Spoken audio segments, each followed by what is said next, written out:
Hi, everyone. Welcome to Office Hours. If you're watching on YouTube, you can find out more about what we do at officehours.global. Our first hour is general discussion about media and virtual production. Second hour is usually something we want to spend a little bit more time on. And today we're going to talk about ourselves. We're going to talk about we're going to do a ruthless review of our setups.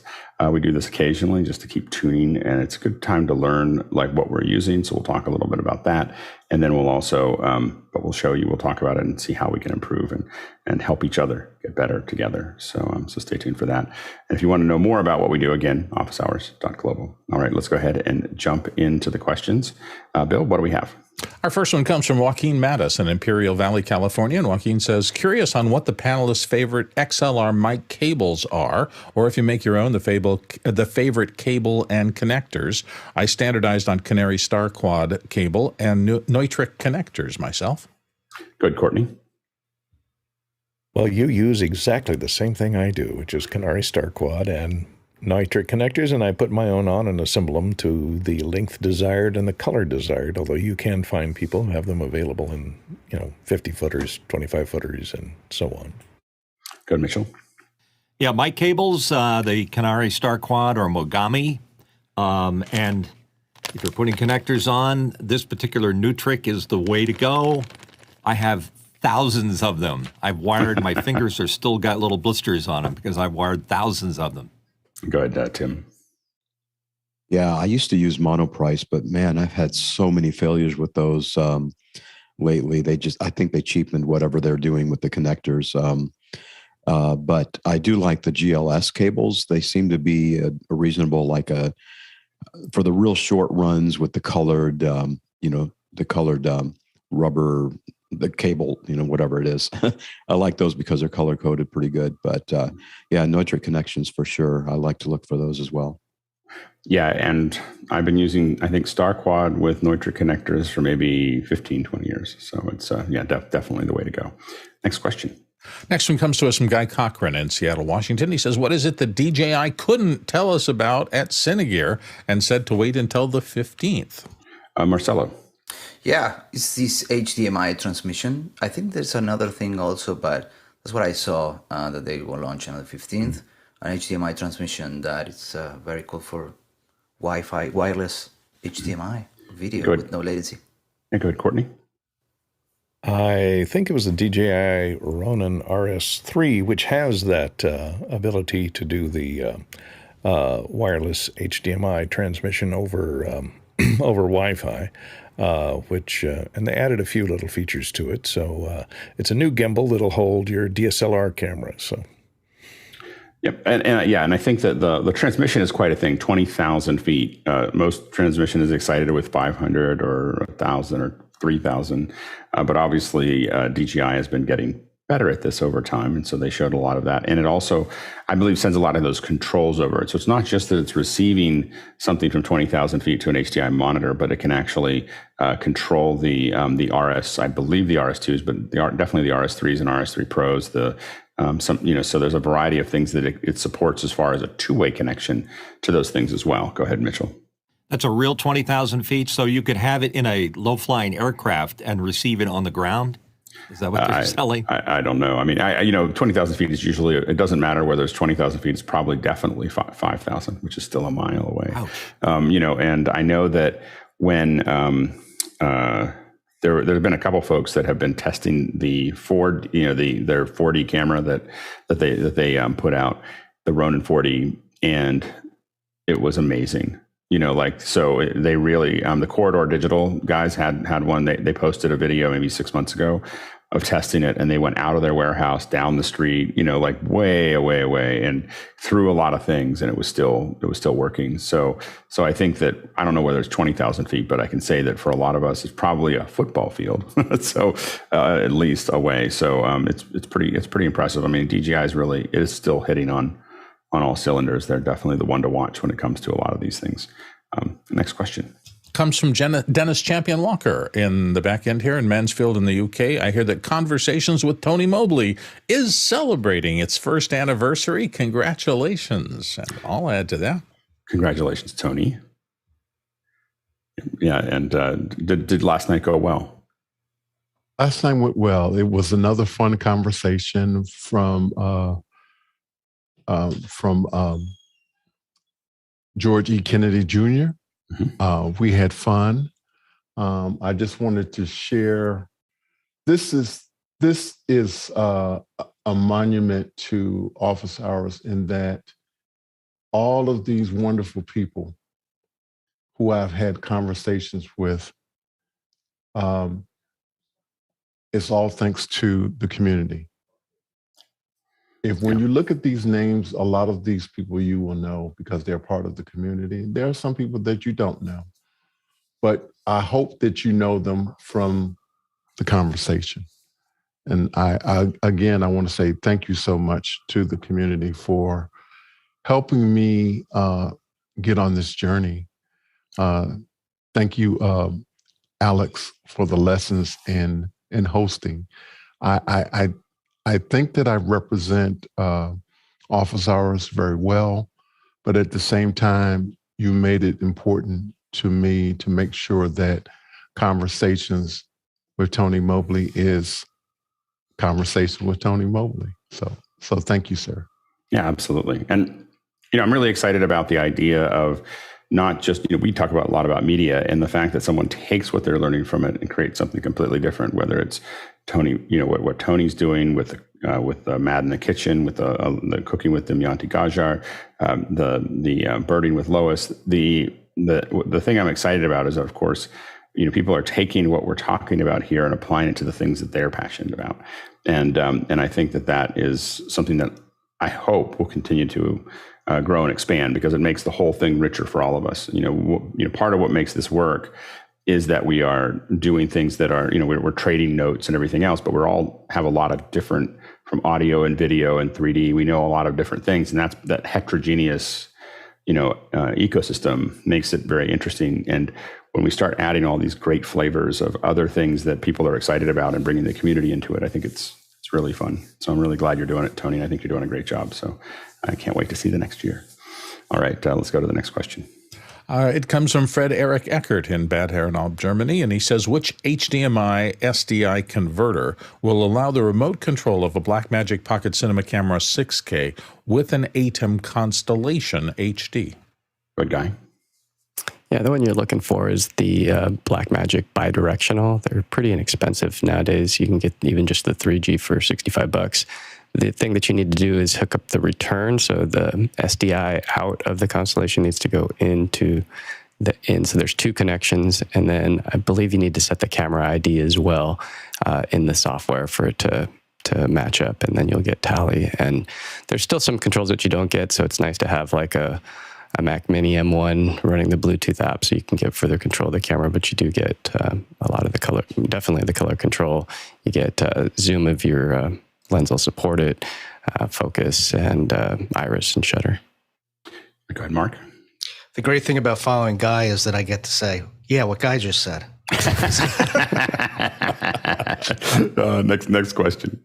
Next one comes to us from Laura Thompson in Beaumont, Texas. What resource would you recommend for an appraisal of a 1986 Macintosh still in working condition, including a 5.25-inch floppy drive and a 3.5 floppy drive, with all of the accessories, including an old imagewriter printer, not even yellowed? Go ahead, Mitchell. I think Schy's looking to upgrade his computers, so perhaps he would be a good resource. Go ahead, Courtney. Find someone with a scale so they can weigh it to let you know what the reclaim value will be in materials. Good, Bill. Well, sadly, the Mac came out in '84, and that's my original 1984 Mac. And so there will be some value for collectors who like to kind of keep full collections and things like that. As we have often found, what most collectors want are the very first lowest serial number. This was an unknown thing until it hit, and then it became a big thing. So you just have to check out there in the market. I'm sure some professional appraisers would have some resources to look it up, but I don't know off the top of my head. Go ahead, Schy. I had the original 128 that I upgraded myself in Michigan to a 512. I put those chips in themselves, and then I went to an SE, and then. But a friend of mine that had a whole bunch of them from when a school got rid of the chimneys, we took them and we turned them into fish tanks. Go ahead, Courtney. I did have an original Mac Pro 512 with no hard drive, just the floppy drive. And I was so frustrated with it, took 21 disk swaps to launch Microsoft Word with that one floppy drive. And so I put it out on a garage sale, and it was the first thing that went. Somebody stopped and bought it for far more than I paid for it. So if you just look on eBay for the same model and see what they're going for on eBay, they'll give you a handle on how much it's worth. And if you need somebody to check it over, I'm sure you can also find somebody on the Computer Museum fan site that will look at it for you. And next question. Chris Widener's up next from Lafayette, Indiana. And Chris says, what do you think about the latest Filmic update and the HDR specifically?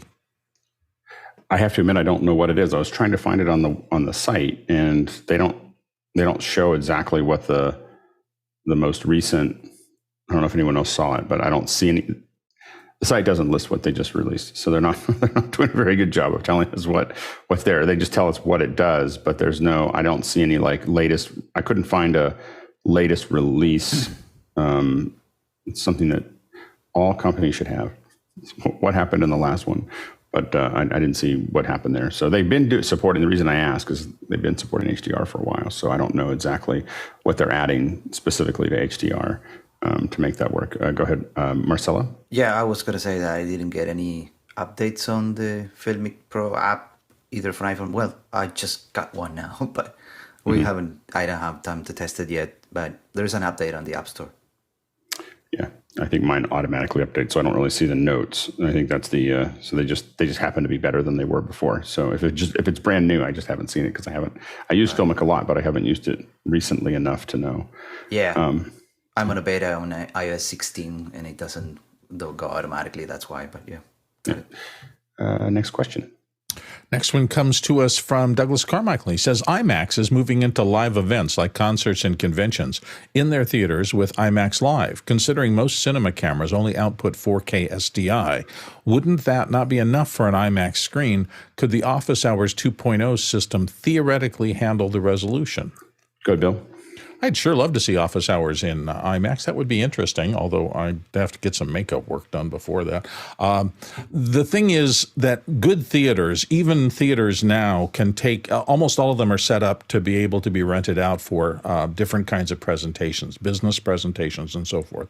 And even if it's not completely IMAX film quality, there's extraordinarily good sound systems, and they're decent projection of video means that it's going to be an event if you want to put somebody in there. Would it be great if you could shoot something in IMAX? Yeah, but those cameras are not easy, and there are not that many of them around the world, so that would be pretty hard. But I think you'll still get a darn good experience if you were to pay to rent one of those for some special event and had HD or above content. It's not going to look as good, but it'll still look darn good, I would suspect. Yeah, projection is pretty forgiving. So you can put out, a lot of different signals. We've even done DVDs to big projection screens, and it doesn't look as bad as it actually you just feel like you're watching a movie most of the time. But 1080p, 4K definitely start to look a lot better on any size screen that's there. The hardest part is actually transport. Moving things around that are bigger than 4K or bigger than those things is very difficult as far from a bandwidth perspective. So getting it to the theaters is as much of a challenge as projecting it out. So, but I think that, again, I think that you can put a lot of different content on there. A lot of times what gets you over the content is interactivity. So the audience really feeling like they're there. So I think that's part of the challenge there. Go ahead, Mitchell. Yeah, it's aspect ratio is also a gotcha. You got to be careful. It's much narrower than what we're used to. Yeah, I believe the IMAX format is 1:4:3. So that's the standard IMAX format, but not all the IMAXs are that format either. So and they still play a lot of movies that are 16:9. So I think that that there's a lot of different things. So you do see 16:9 on an IMAX theater when they're releasing some movie that wasn't shot for IMAX, or sometimes you'll notice that it goes from 16:9 or 2:35 to that 1:4:3 occasionally, and it's surprising how well that works. But yeah, I think there's a huge opportunity. I think a lot of theaters have to figure out what to do with their screens, because really, there's the thing that the people are going to see are big blockbusters, which a lot of us have talked about for over a decade. That eventually we're going to want to watch the dramas at home. We don't really care about listening to the rest of the audience. In fact, we don't want to hear them for those more serious ones. And so the other challenge for all theaters is really the size of the screen at home. Where there was a time when we had little 24-inch, or 15-inch, or sometimes up to 32-inch screens, and now for $1,000 you can buy a 75, 80-inch screen, and so you combine that with good home sound. The theaters have to find something that is more interesting. And so I think the live initiative for IMAX is a great idea. Go ahead, Bill. I just wanted to say we did a corporate event where we were in a commercial movie theater, and one of the things was just getting enough brightness to fill a screen that big. That would be even more of an issue with an IMAX size screen. We had to do, I think, 2 5,000 NC lumen projectors stacked on top of each other and then registered to the screen so that you had as much light amplification as possible to make it bright enough to cover that much area. There are bigger projectors now and the big barcodes, but it can be something you have to think about. And in some of the live activations, they've already been putting zoom up on the screen. So I think that we're very close to that. Peter Jackson, I believe, came in to talk about the Beatles to about 60 or 70 theaters. I think it was in Hollywood Reporter or Variety or whatever. And he came in from his home, in New Zealand. They put him up big on the screen, and it sounded like it got good press. So I think it must have looked good for somebody. All right, next question.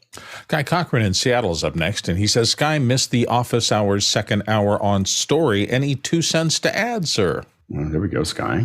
Your chance. I am 814 days into this event with this community.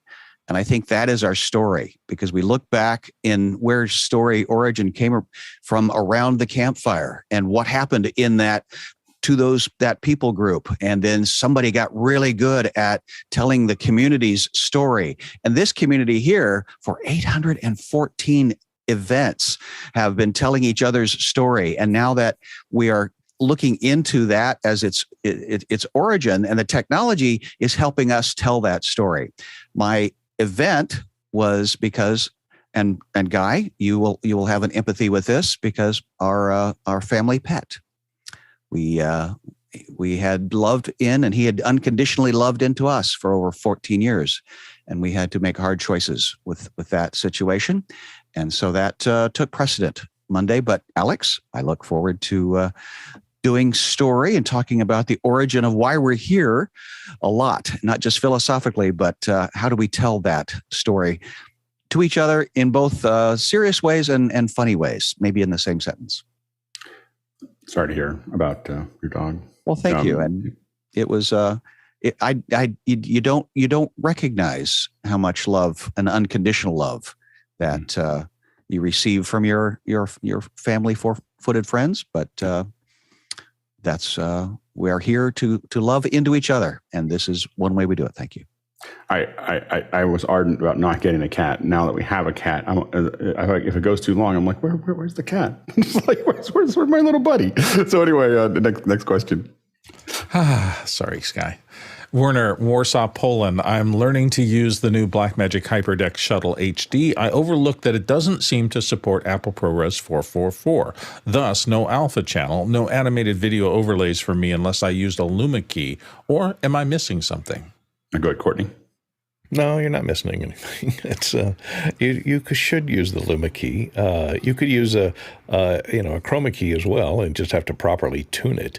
But I think it's easier to use a Luma key and just make sure that when you animate something, use 100% black 000 for the background, and that any of your animation doesn't have anything with 000 black in it, and set the clip level just above black, and you should be able to have some degree of transparency even using just a Luma key. Go ahead, Mitchell. I agree with Courtney. That's the way to go.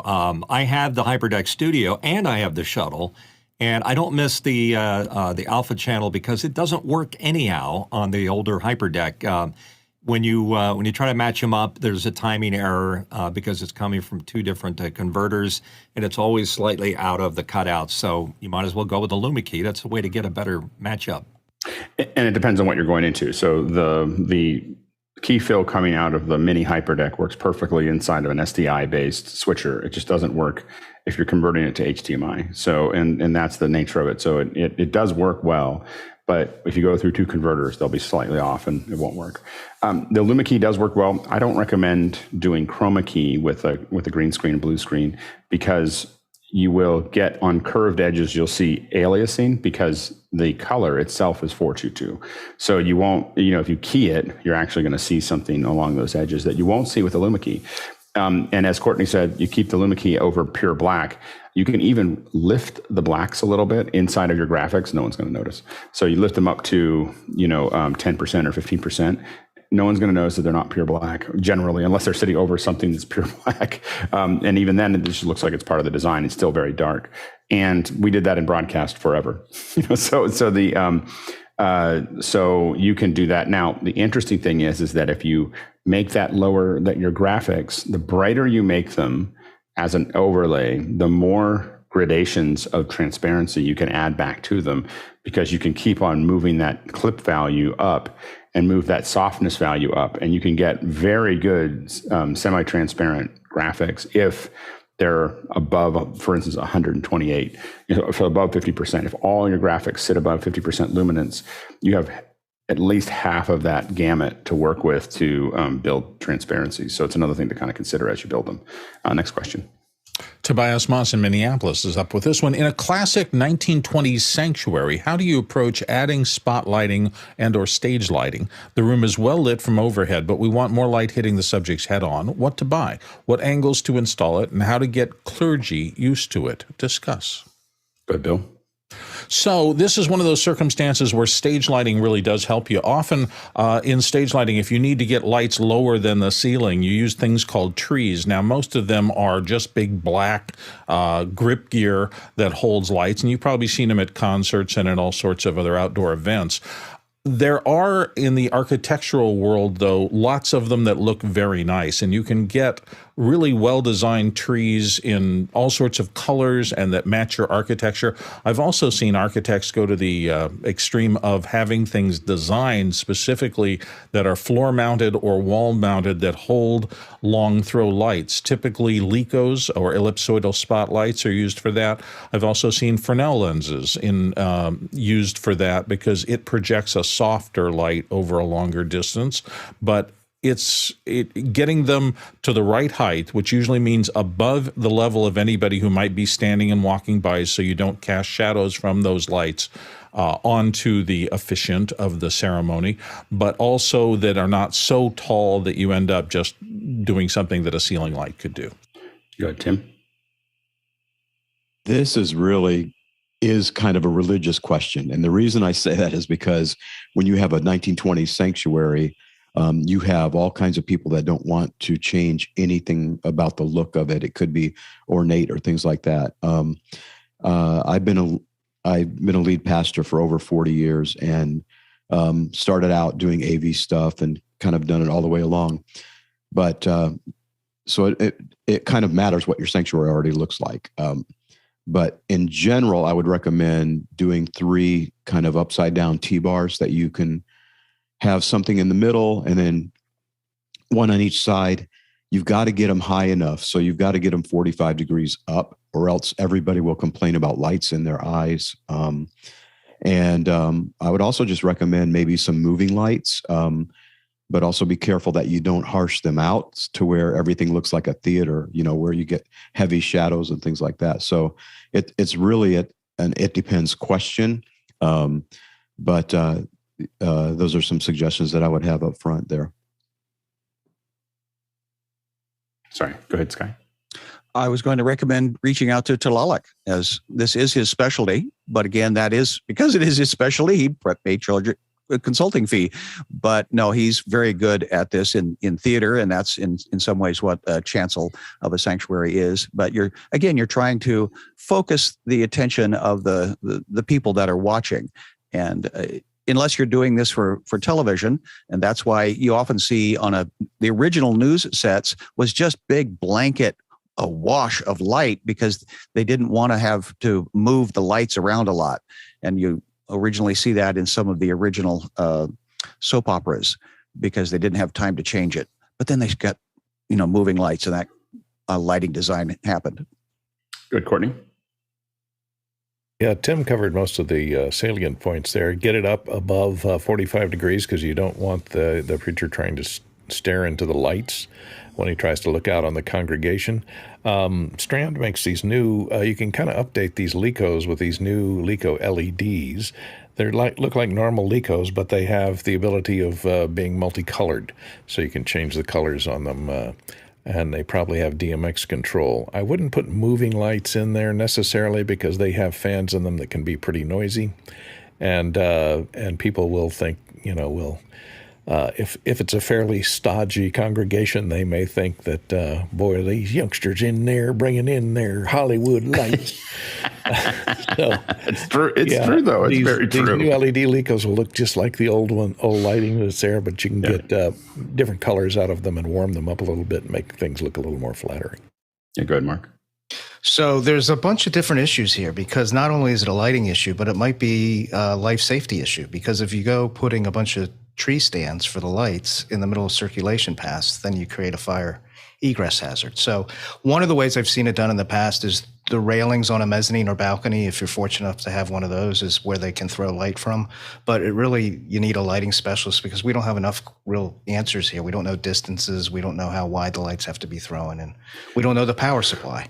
Yeah, I would definitely recommend taking some pictures and asking the question again, but posting them somewhere we can download them, but post it like really early in the morning so that we have time during the pre-show to take a look at it. We might have, and we'll see if we can try to get Twalog to join us for a session. The other thing that I would recommend as you start to plan these and as you start to talk to folks about it, like us, is there's a program called Polycam, and you could literally build like a little 3D model of the space relatively easily. And that lets us rotate it around and figure out distances. And, it'd be really interesting to ask that question when we have that content. So upload the content a day or two early and then let us know where it is. And we might have some smarter answers. I'm really interested in it. I've had to do this in a variety of different places that are similar. And a lot of it is, kind of negotiating with the space of what makes sense in that space, and looking for physical elements that you can hide the lights behind. Oftentimes in a really classic space that people are going to be attached to, adding something that they see as GAC will be not handled well. But oftentimes you can find pillars and other supports that you can use to make it work a little bit better. Next question. Friend Eric Eckert is back from Bad Aeronautic, Germany, and he says, could you use the MiddleThings products for a professional production? And he has a link there to the company. A lot of us are circling it, with one of the reasons that I got the RS2, and I think that I'm sure it'll work with the RS3 and RS3 Pro, is the ability for that little controller that MiddleThings is promising soon to be able to interact with those, and using that as a kind of a PTZ head. So that little controller looks just amazing. So it'll be interesting to see when, I don't think it's shipping yet, is it? I don't believe it's shipping yet, but I think it could be really interesting. So the jury's out because we haven't seen all the evidence yet, but we're it's like it is shipping, ships within 24 hours. Okay. Well, no, that's a very expensive thing to ask. All right. Next question. Mitchell Hill, Wilmington, Delaware, says B&H is shipping my new Sony FE PZ 1635 f4 GM, the new fangled power zoom. Good match for my Sony ZV-E10, he wonders. Go ahead, Marcelo. Yeah, as long as you have good lights, I think they're good. But, in terms of the ZV-E10, what I do have is like this low light performance situation where I don't know if an F4 will be, the right set. But that's my personal opinion. Go ahead, Mitchell. Yeah, I agree with Marcelo. The ZV-E10 is the upgraded version of the ZV-1, and it has a removable lens on it. And this is my grab-and-go camera, and I always thought that it would make a lot more sense to have a power zoom on it, just for those situations where I wanted to get a smooth zoom effect. Generally, I avoid zooming anything, but if you got to zoom it, that's the way to go. Next question. Chris Widener, Lafayette, Indiana, is up next. I have a system I use for sending emails that support HTML. The nonprofit leadership want to send a video to stakeholders via email. I've had no luck embedding a YouTube video in an email. Thus, he's looking for suggestions. Good guy. I remember using something when it first came out called Loom, and I just checked up on their site, and it seems like they've expanded quite a bit. I would check out Loom. They have a way of embedding videos into emails lightweight so that it's not a huge monster file. So take a look at loom.com. Go ahead, John. Yeah, sorry, we ruined this for you in 1999. We actually had 3 patents on video email. You can't embed video inside of an email. It's a security risk. Clever hackers figured out a way to embed code and to hack into passwords. So they removed all executable code out of an email. The best way to do this is do something that looks like an email, that's an image, like a player, and they click on it and then duplicate that on a web page externally. Hit me up on Discord. I'll talk you through it. And go ahead, Tim. That's kind of what I was going to say. Basically, do a thumbnail that looks like a video and then link it to a Vimeo page or a private YouTube, channel or whatever, something like that. Next question. Robin Cutshaw, Atlanta, Georgia, up next. If you want to move around in an event with coverage to Zoom, what is a good light setup? And he specifically mentions iPhone with a small rig. Go ahead, Guy. Yeah, I've been trying to figure out this one myself. There's a gentleman that I've been keeping an eye on. He runs a site called Steady Ready, and he does a blog post of all his little bits that he's figured out. And he's doing it pretty inexpensively with iPhones. To push into Zoom, you could use Cinemaker, so now you can have multiple shots. And with the phones, it depends on where you're at, but he uses the Netgear Nighthawk along with an iPad mini, which has cellular inside of it. So he's doing kind of a 2-prong approach. So he has one carrier on one and one on the other. So I'll put a link to his blog and you can see how he's using those cameras. But he's able to get a lot of range with just the Wi-Fi.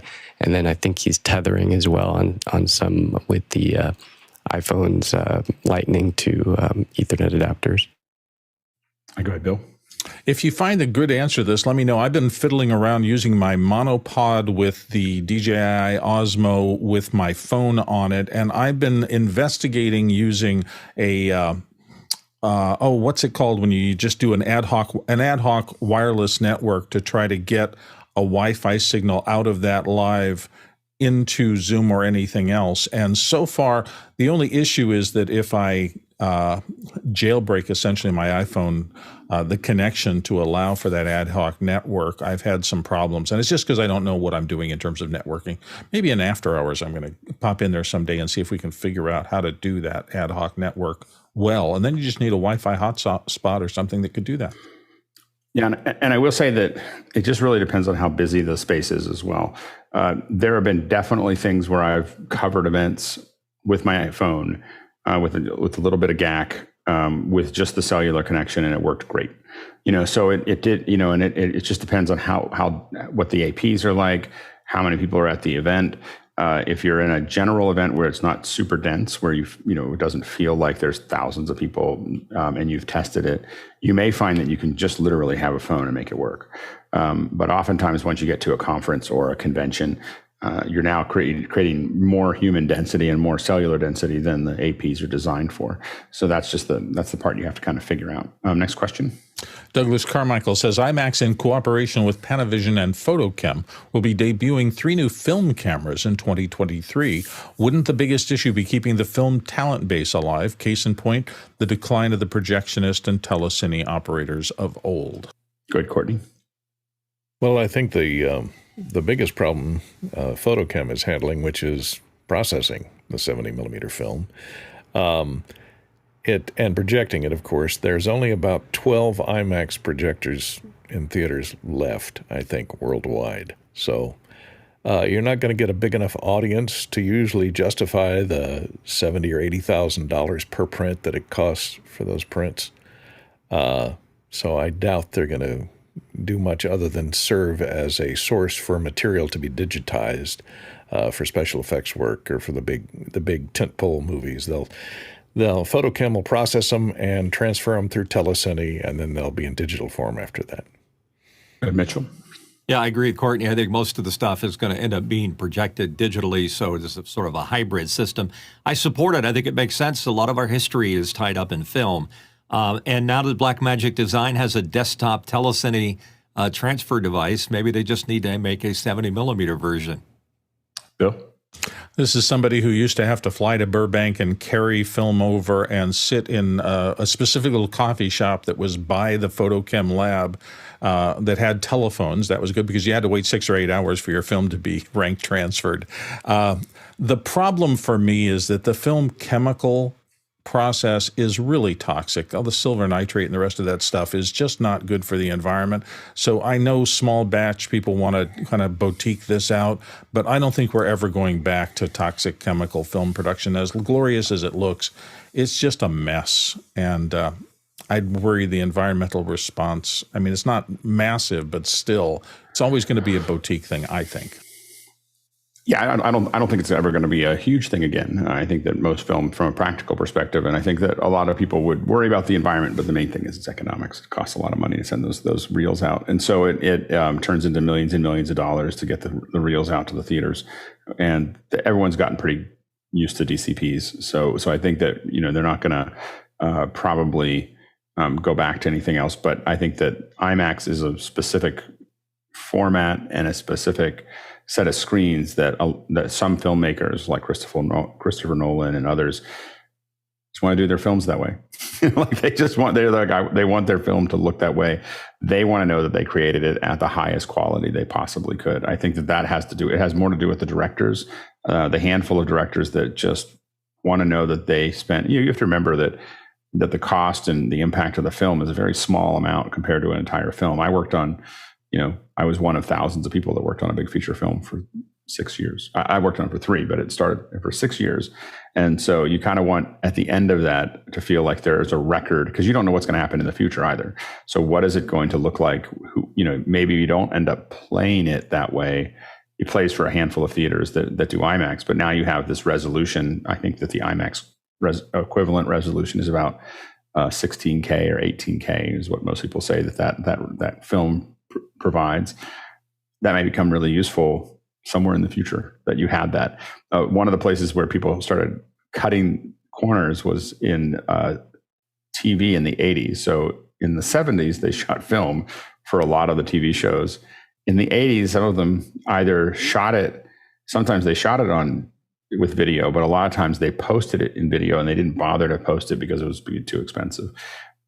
Now when we're doing re-releases, they're releasing, the A-Team, I think, is all in 4:3 video, as opposed to some of the 70s stuff is all coming out in full resolution because they had the film. They created a film version of it, and then they telecine it down to TV. And so shooting at a higher resolution oftentimes still has some value as far as future proofing. Go ahead, Courtney. Yeah, maybe they're introducing these cameras to make them a little more compact now that, they're competing with the digital cameras. It's pretty hard to compete with something if you're trying to move, if you have 1,000-foot feed of 70-millimeter film that's moving horizontally at a fast rate, that's only about, 3 or 4 minute load. Yeah. So you can only do takes of 3 or 4 minutes, and they're very noisy, these cameras. So maybe the new cameras are designed so that they can use them more with sync sound. Because in the past, you generally had to loop everything that if the camera was closer than about 4 or 5 feet from the talent. So maybe they're just improving them for their, quietness. What I thought was interesting was that ARRI's not even trying to go bigger. Their latest camera is Super 35, a little over 4K. They're just like, we're just worried about that's their format for a while. So it's an interesting how everyone's going different directions. Next question. Douglas Carmichael's up next. Could you fit a cinema camera rig like the Sony VENICE 2 or ARRI Alexa on the tank that was used for NAMM and Cinegear? Or would it need to be reinforced? Would a wireless system like the Teradek Bolt 4K work in a congested RF environment? Go ahead, Guy. Yeah, the VENICE isn't that big. When we take a look at what we had on Noah's tank, so to speak, these are FS5s, and you can see that they're really not that huge. And so when we look at what the Venice is, when we split the head, let's jump over here to this shot. This is the body on the left side, and then this is the head detached. So you can see that it's actually very, very small. Like, look at the size of his hand in comparison. So yeah, you can easily put that system together on the tank. And then as far as the RF with the Bolt, usually what you do is you get a couple of the receivers. So they're linked via Ethernet. And so depending on where the best reception's coming in, they all talk to each other and know which is the strongest. And yeah, it can punch through. I mean, we've had them at parks where it was over 10,000 square feet or 10,000 feet away, and we put up several and it handled it just fine. So it just depends on proximity. And yeah, bodies, if you can get over the top of the bodies, that's definitely going to be the trick. You got to get over the top of the crowd. Yeah, I think the first camera that Sony made that had a detachable optical block was the F950, which I owned. And the F950 had you could pull the optical block out. And the reason that was done specifically was so that you could put it on a motion control camera. And I'm not sure if it's 100%, but pretty sure it's because ILM needed to be able to put it on a motion control camera and told them, hey, the ILM and Lucasfilm were very incorporated into the thought process around the 950 because they bought the first, I think, 20 of them for Star Wars. And so which was the first digital, really digital film. Star Wars Episode 2 was the first all digital film, I believe. And so the optical block would come out as about this big, and you could put it on you could put the lens on it, and it was light enough to put it on the Cooper system, which is what was used at ILM. Then Sony started to, realize that was something that was really valuable. Now, other people saw that as well and started building more boxy cameras. But Sony's been doing that for a long time, and it's a huge value. And the Venice, I think, takes it almost to its extreme, of being able to have a very, very small optical block that's really just a lens with a little box, but still have all the hardware that's needed to do the other bits and pieces. Go ahead, Mitchell. Yeah, the Sony Venice 2 is the top of the line from Sony and their Cinalta line. And even though the camera body is kind of small, once you build it out, you put the monitor on it, you put all the camera back, it's going to be a little bit heavier than you think. So maybe you should drop into the lower part of the Cinalta line, like my FX3, which is used right now. It's at the bottom. Or if you're going to convinced that you want to use an ARRI, I wouldn't use an Alexa or a mirror. I would go with an LF because it's much smaller. It's more of a mini version of the ARRI, and that would get you into the ballpark. Yeah, I mean, I think the one that's going to be the one to watch for live, which is what a lot of us are watching, is the new ARRI. So their 35, Super 35 ARRI is going to be, for us, the one that we're really interested in testing. Both the Venice, the older Venices, the Venice 1 and 2, as well as all the ARRIs that are out there before the Super 35, are fragile when you get out of 2398. so neither one of those cameras, since everybody uses them at 2398 or 24, when you go to 5994 or you go to anything else, which a lot of us in live want to do, the cameras do not like it. And so I believe that the new ARRI is going to take us down a path that's going to be a little bit more flexible. Go ahead, Mitchell. Yeah, Venice 2 addresses that issue, and it should be much better than the regular old Venice. Kind of. All right, next question. Chris Widener, Lafayette, Indiana, is up next. He says, Filmic Pro update, June 10th. The M1 is for iPad only. Advanced scopes for the M1 iPad Pros. Brand new advanced scope view for external displays when connected to an external display, and he has a link there. Go ahead, Bill. What you're finding more and more is as Apple continues its process of making processors, the M1 and the M2, their designers who obviously have access to all of that in advance are leveraging the capabilities to allow new things for their customers. When I was watching the keynote and Tim Cook or his people announced Stage Manager, my immediate thought when they had all those open docks on side of the screen and you could click them and bring them out is, there must be a lot of either programs running simultaneously or they've figured out ways to swap in large code bases really quickly. And what I mean by really quickly is so that the user doesn't see noticeable delay, because most of us who do a lot of work, when you click and it takes 4 seconds for something to open, that really gets annoying over time. Yeah. Specifically, though, I think to the the scoping, this is super exciting. Like just the scopes that they're making available on the output.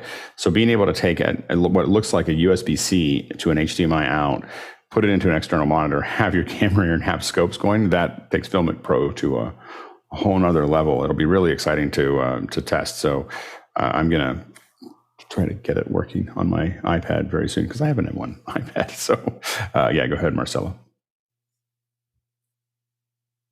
Yeah, we spoke about scopes, and that's a really cool thing that I was waiting from Filmic Pro to add. Remember that we spoke about that on the Voodoo side, but we maybe can take that info and display it. Yeah. The interesting thing about what I learned when we were building Conduit is that scopes aren't very hard. They are very simple math that's been highly published. So the scopes have been around for a long time. People know how to calculate them. It amazes me that people don't just add tons and tons. Like what Polly did with the Conduit was just add all the scopes that we asked for. And so, because it was just like he would spend a day or two figuring out what the math was, and then, okay, here it is. And so I think that, I'm surprised that more people don't go down the scope range. When we use Omniscope for a lot of our video, and like for that one, I'm surprised they don't go down the audio scope route because, there's a lot there. And there is some stuff to figure out, but even basic scopes in those areas, having all that data. And then the other thing is being able to pass that data online to other people would be very valuable as well. So we'll see how that goes. Next question. Next one comes to us from Tim Holman, San Lorenzo, California, here on the panel. I am anticipating my pre-ordered Fuji X-H2s. What cage would you recommend for use for a mirrorless camera like this? And doesn't it make it pretty bulky? Are cages useful for stills as well? Go ahead, Mitchell. Well, I'll answer the last question. I've got my my famed Sony ZV-E10, and it's got a small rig cage on it. It includes a handle and mounting points. It's just a great way to use one of these small cameras and keep them a lot safer because they've got structural stability around them. If I were to place the companies that make these, small rig pretty much for everything and early. Tilta is high end, and Condor Blue. Both of them make really nice stuff for any kind of camera, pretty much. Good guy. Yeah, like Mitch said, the small rig, I just looked it up. They have one for that particular camera. And sometimes it depends on if it's a full cage or a half cage as far as protection, because you might get it fully wrapped. So if it does get banged around, the cage takes the hit instead of the camera. But mostly people are putting these on for mounting points. So if you don't need the mounting points while you're shooting stills, you're mounting a monitor or a wireless or a handle to be able to handle it for long periods of time, then I would probably strip it down to shoot stills.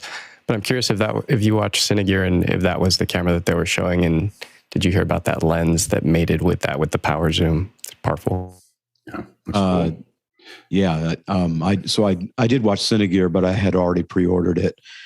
Switching from all of my Panasonic Micro Four Thirds, and I had Nikon before, so switching over to Fuji, and I can't wait to get into their color science. Really. Yeah, Wooden Camera makes one that's a little bit more expensive. It's a little bit beefier than the small rig one, although I buy mostly small rigs. So I buy small rigs for almost every video camera I have because it's as much protection as mounting, but it's super convenient too, especially now with the little sprigs. I ordered a whole bunch of sprigs and I was routing cables around it with around the rig, and it's kind of life-changing. So it's really, really cool. I bought a bunch of bags. All right, next question. Next one comes from Walt Palmer in Rebelith Beach, Delaware. I'm asking for recommendations for earbuds. I've tried the skull rattlers, the bone conductive, but end up with a headache. I'm not fond of sticking foreign objects in my ears, but it's time to go with the flow. Go ahead, Ken. Well, I'm not fond of putting things in my ears either, but I found that the little Christmas tree translucent, white, milky, plastic, whatever they are, things that come with most earphones end up staying in my ears once I take the earphone out, and that's discouraging. So I found that these little creatures, you say it however you want to say it, Comply or Comply, the T500 version of these fits the Linsol headsets, which seem to be pretty popular these days. They're a stick it in your ear kind of thing, and they can stay there all day. Go ahead, Mitchell. Walter, greetings to Rehoboth Beach, Delaware, from the other end up in Newcastle County. Yeah, I'm kind of feel your pain. I know you're a radio guy, and I've worn headphones all my life in radio. My Sonys are behind me, and when I joined office hours, I was threatened, to wear inner ear headphones. And it takes a while to get used to. Don't give up on them right away. I got a set of Shure 215s stuck in my skull right now. And as you just heard, these comfy or whatever, however you want to say them, they work wonders, making it more comfortable. Marcelo, real quick. Yeah, the Moondrop Kato, I know it's a wired headphone, but it's super comfortable. I'm using them right now, and I cannot believe how good they are. You don't even feel them. It's a wired one, but it's great. Yeah, go ahead, Mark. We only have Linsoles in the budget wall, so that's what you're going to get, Linsoles. Go ahead, Bill. And if you're looking for something that really doesn't bother your ears too much, I'm using these N-ears, but they are also made by Bumblebee and other companies. They are so small that literally it's an in-ear canal thing, and it doesn't have a ton of low end, so I wouldn't recommend them for music. But I got to tell you, I've actually been able to do mic checks here with this in because I've learned how to listen to it and pay attention to the frequencies that I know it's not perfect at, and it does a really good job, particularly on human speech. I definitely, in a lot of events, I end up using the Bumblebee. I've moved over for the most part, though, to the Linsoles. I actually buy them 5 at a time because we put them in kits and so on and so forth. The Linsole KZ10s have been, that's what I'm wearing right now. I have them in different kits rather than moving them around. Because they're so inexpensive, they're like $42 or something each. I just stick them in different things so I don't have to move them, and I can have them in different kits that I need. And I found them to be really, they're comfortable. I thought that if I bought the more expensive versions of them, that they would be better, and they just are less comfortable. So I've stuck with the less expensive ones, and they've worked out real well for me. Although I'm going to try the comfy just to see how much better we can make it. Next question. Douglas Carmichael, Fathom Events will be bringing the Drum Corps International Tour live into movie theaters from Ford Field in Detroit. How would they capture the sound of a corps, presumably in Atmos or other immersive format, without on-field mic stands? So a lot of the instruments will have, their own mics, which are actually better than the stands, especially when you're talking about drum corps.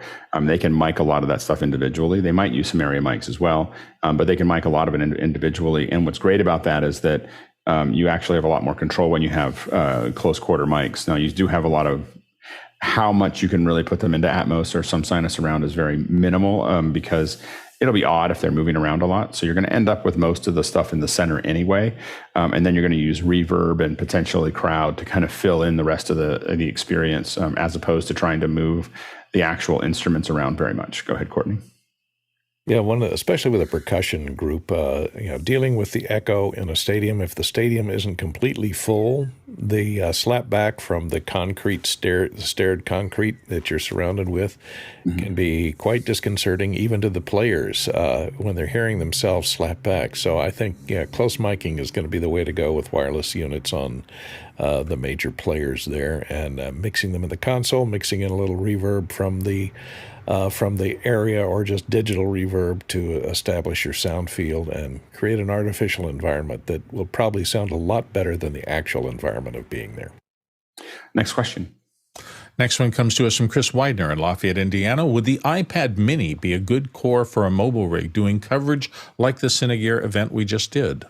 Go ahead, Guy. Yeah, I think it would work okay, but the image quality isn't as fantastic as some of the other cameras like those on the phone. So really what I would use it for is to run Switcher Studio or Cinemaker and then bring in an iPhone 11, 12, 13. Those have way better cameras. And plus you could do things like get the DJI attachments and be able to pan and tilt and zoom. It's a digital zoom, but you can control exposure as well. So I would probably use an app in conjunction because I have the iPad Pro and the camera is just... it just doesn't feel as crisp and sharp and rich. The colors just don't appear as saturated. So I'm not sure if it's a sensor thing. Well, I'm sure it's a sensor thing. It's just and optics. And plus on the like 13, you get 3 cameras. So I'd probably use it in conjunction. And then the other nice thing, of course, is with the newer Mini, you do get USB-C, so you can plug in a Zoom audio recorder to bring an XLR.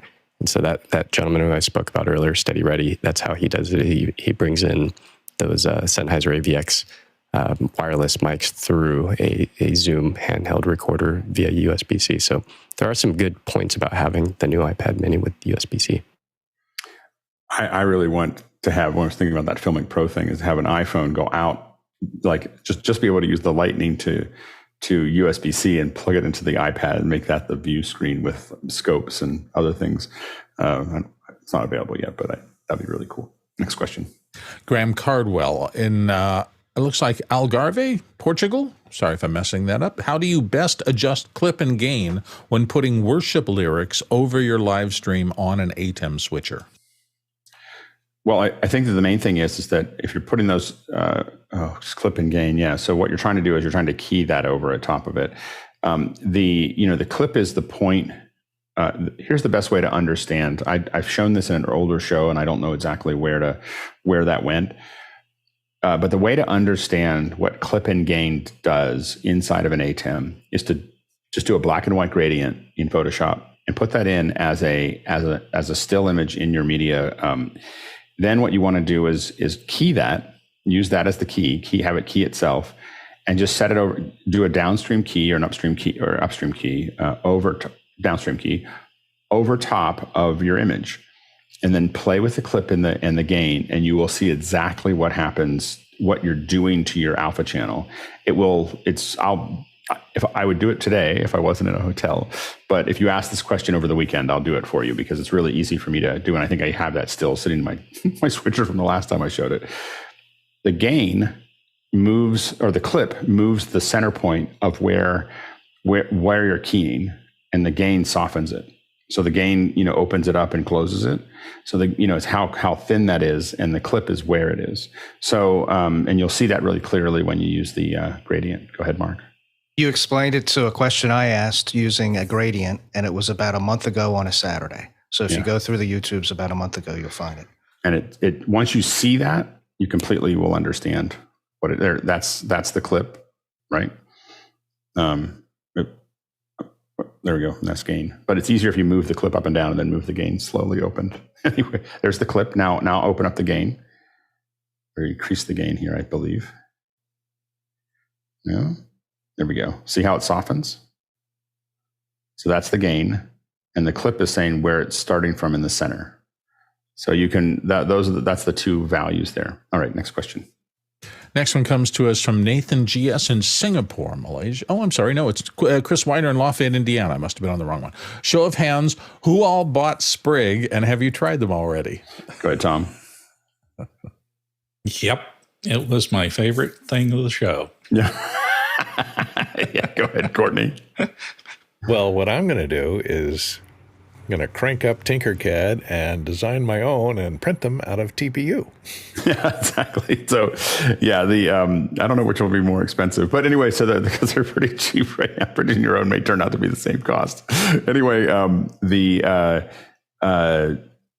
I bought a couple bags of them, played with them, recommended them on MacBreak, and it's one of those things. Like I think half the guys at MacBreak didn't understand. Like they're like, I don't know why you do these. And I was like, anybody who does camera rigs would know why these are valuable, because it's just it's a great little system. So I've already done them. The key is you push them in and then you twist them a little bit until they tighten. They'll kind of snug in to your rig, and then you pull them. The thing I learned very quickly is figuring out where that little hole is. So the gap, where you pop them in, that also means something, as far as figuring out exactly how to lay it out. But I have a feeling I'm going to spend way too much money on those because, I was like, oh, they're only $6 a bag. I really, no, they're $18 a bag. But I bought a bunch of them anyway, because, but I can see standardizing on these for many, like there's going to be another $18, $18 to $30 per rig. That is just going to be a bunch of sprigs that we just, wire. So get used to it. If you see our behind the scenes, you're probably going to see a whole bunch of these little wiring things coming. Next question. Next one comes to us from Nathan GS in Singapore. Anyone tried using the Xbox or PlayStation controller to control the DJI gimbal?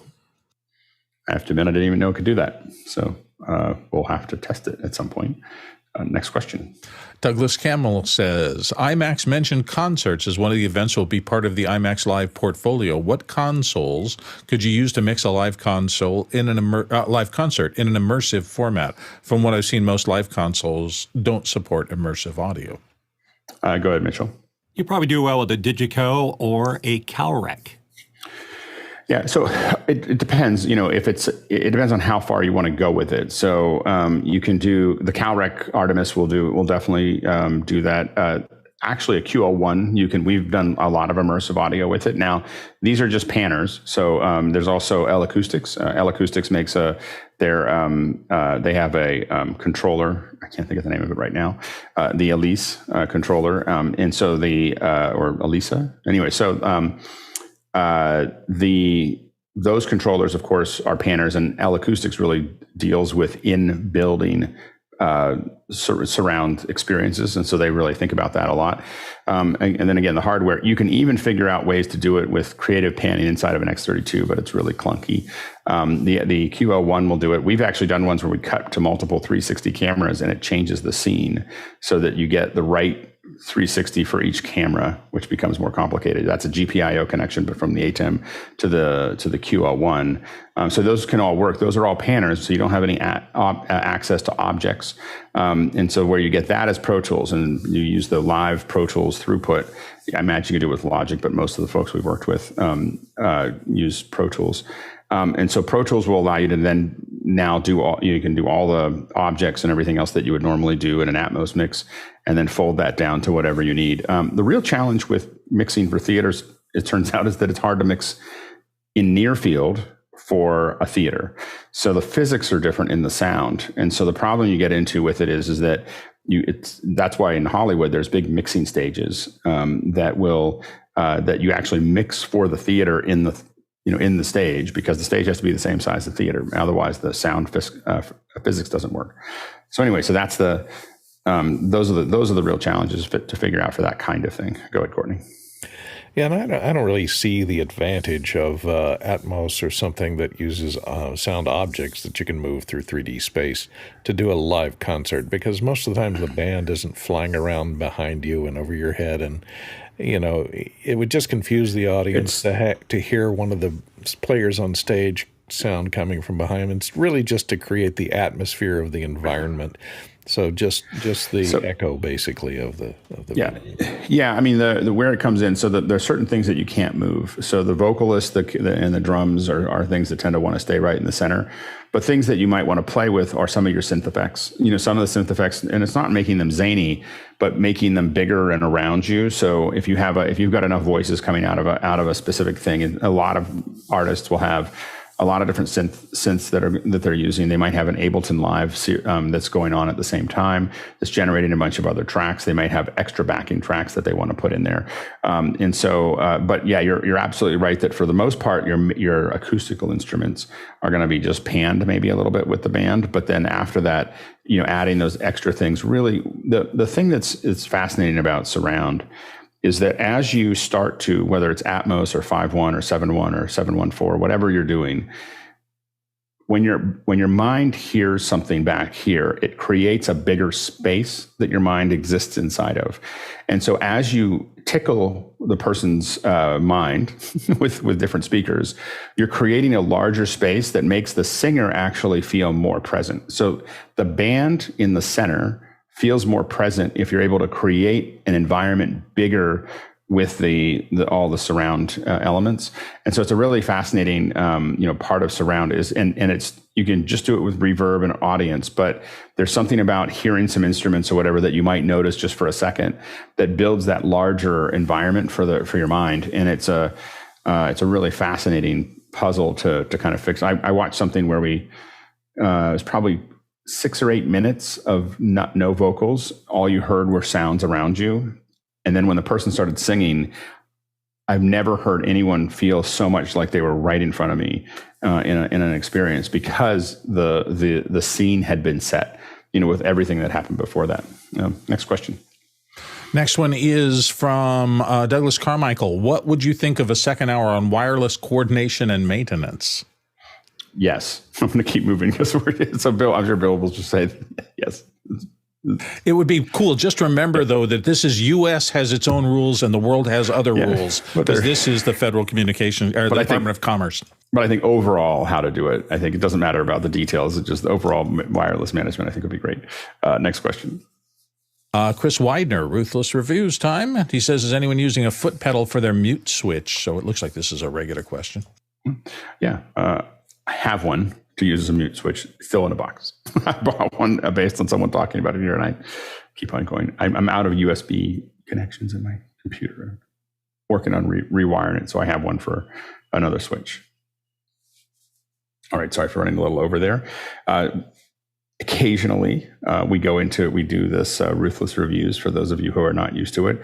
And it's usually one of the fun ones to do, where we, kind of go through each person and look at, when I scheduled it, I didn't expect to be down in a hotel, so I don't have my scopes up and everything else the way I was planning to do it. But I think we'll still be able to jump through it. And really the goal is to really look at what we're doing here.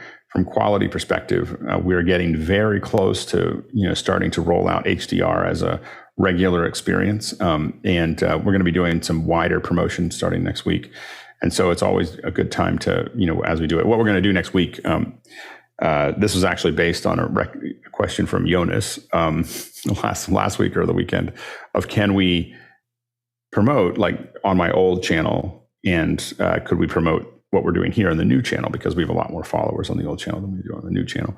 And I realized what we should be doing is we should just stream to the old channel and to the old Pixelcore channel at the same time as this one, and do that for the rest of the month, and just do, hey, we're going live, but at the beginning remind people that this is just a special moment that we're doing this.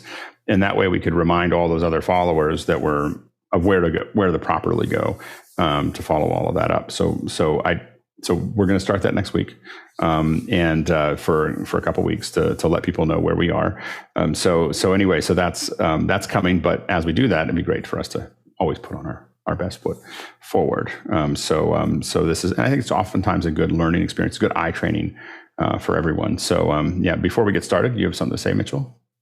Yeah, I just want to point out something that relates to Ruthless Reviews. Is I was at a Marriott the other day, and I asked for the Alex Lindsay room, and they actually thought for a second whether there was such a thing, because I explained to them it needs to be soundproof properly. There needs to be wired Ethernet. So I just thought you'd get a kick out of that. I think we should make it the OH room. I don't think we have to. It doesn't have to be me. That'd be funny if we. What we should start thinking about is going to hotels and making them office hours certified. So to be certified, they have to provide if we get big enough. So again, if you wonder why we talk about expanding, if we get big enough, we could do something where hotels would pay attention to it and be like, there's a certain number of hotel rooms that have an Ethernet cable, and they have a certain, whatever we decide is important for people to join. It wouldn't be a trivial number of people that would make the decision. For instance, I used to be in a different hotel, and we were talking about this before. And someone said, why aren't you in that hotel? You love that hotel. I was like, no, I hated the hotel. It just had great bandwidth. And as soon as it didn't have great bandwidth, I was like, the heck with this hotel. This is a horrible hotel. And so I think that's, we should talk about that. Anyway, go ahead. The one you're on now sounds great. Hasn't jumped once during the entire show. That's because I'm not using the hotel. This was a suggestion by somebody here, is that they were like, why are you worried about the Wi-Fi in the hotel? And I was like, yeah, why am I worried about that? It's a little risky because I'm using my cell phone for it. So just so you know what mine is I can't show you the rig. Oh, maybe I can. I'm using my iPhone 11 on Verizon, and it is plugged, the Ethernet, the Lightning is plugged into my computer. I've turned off both my Bluetooth and Wi-Fi to make sure that they weren't being used. And so it's a wired connection to a cellular phone that is providing that connection there. And I guess I would ask all of you, has it performed well? Yeah. And so, yeah. And I tested it. I tested it before the show at 15 up and 15 down. So but it's a little dangerous to do this, because now I know that this hotel works.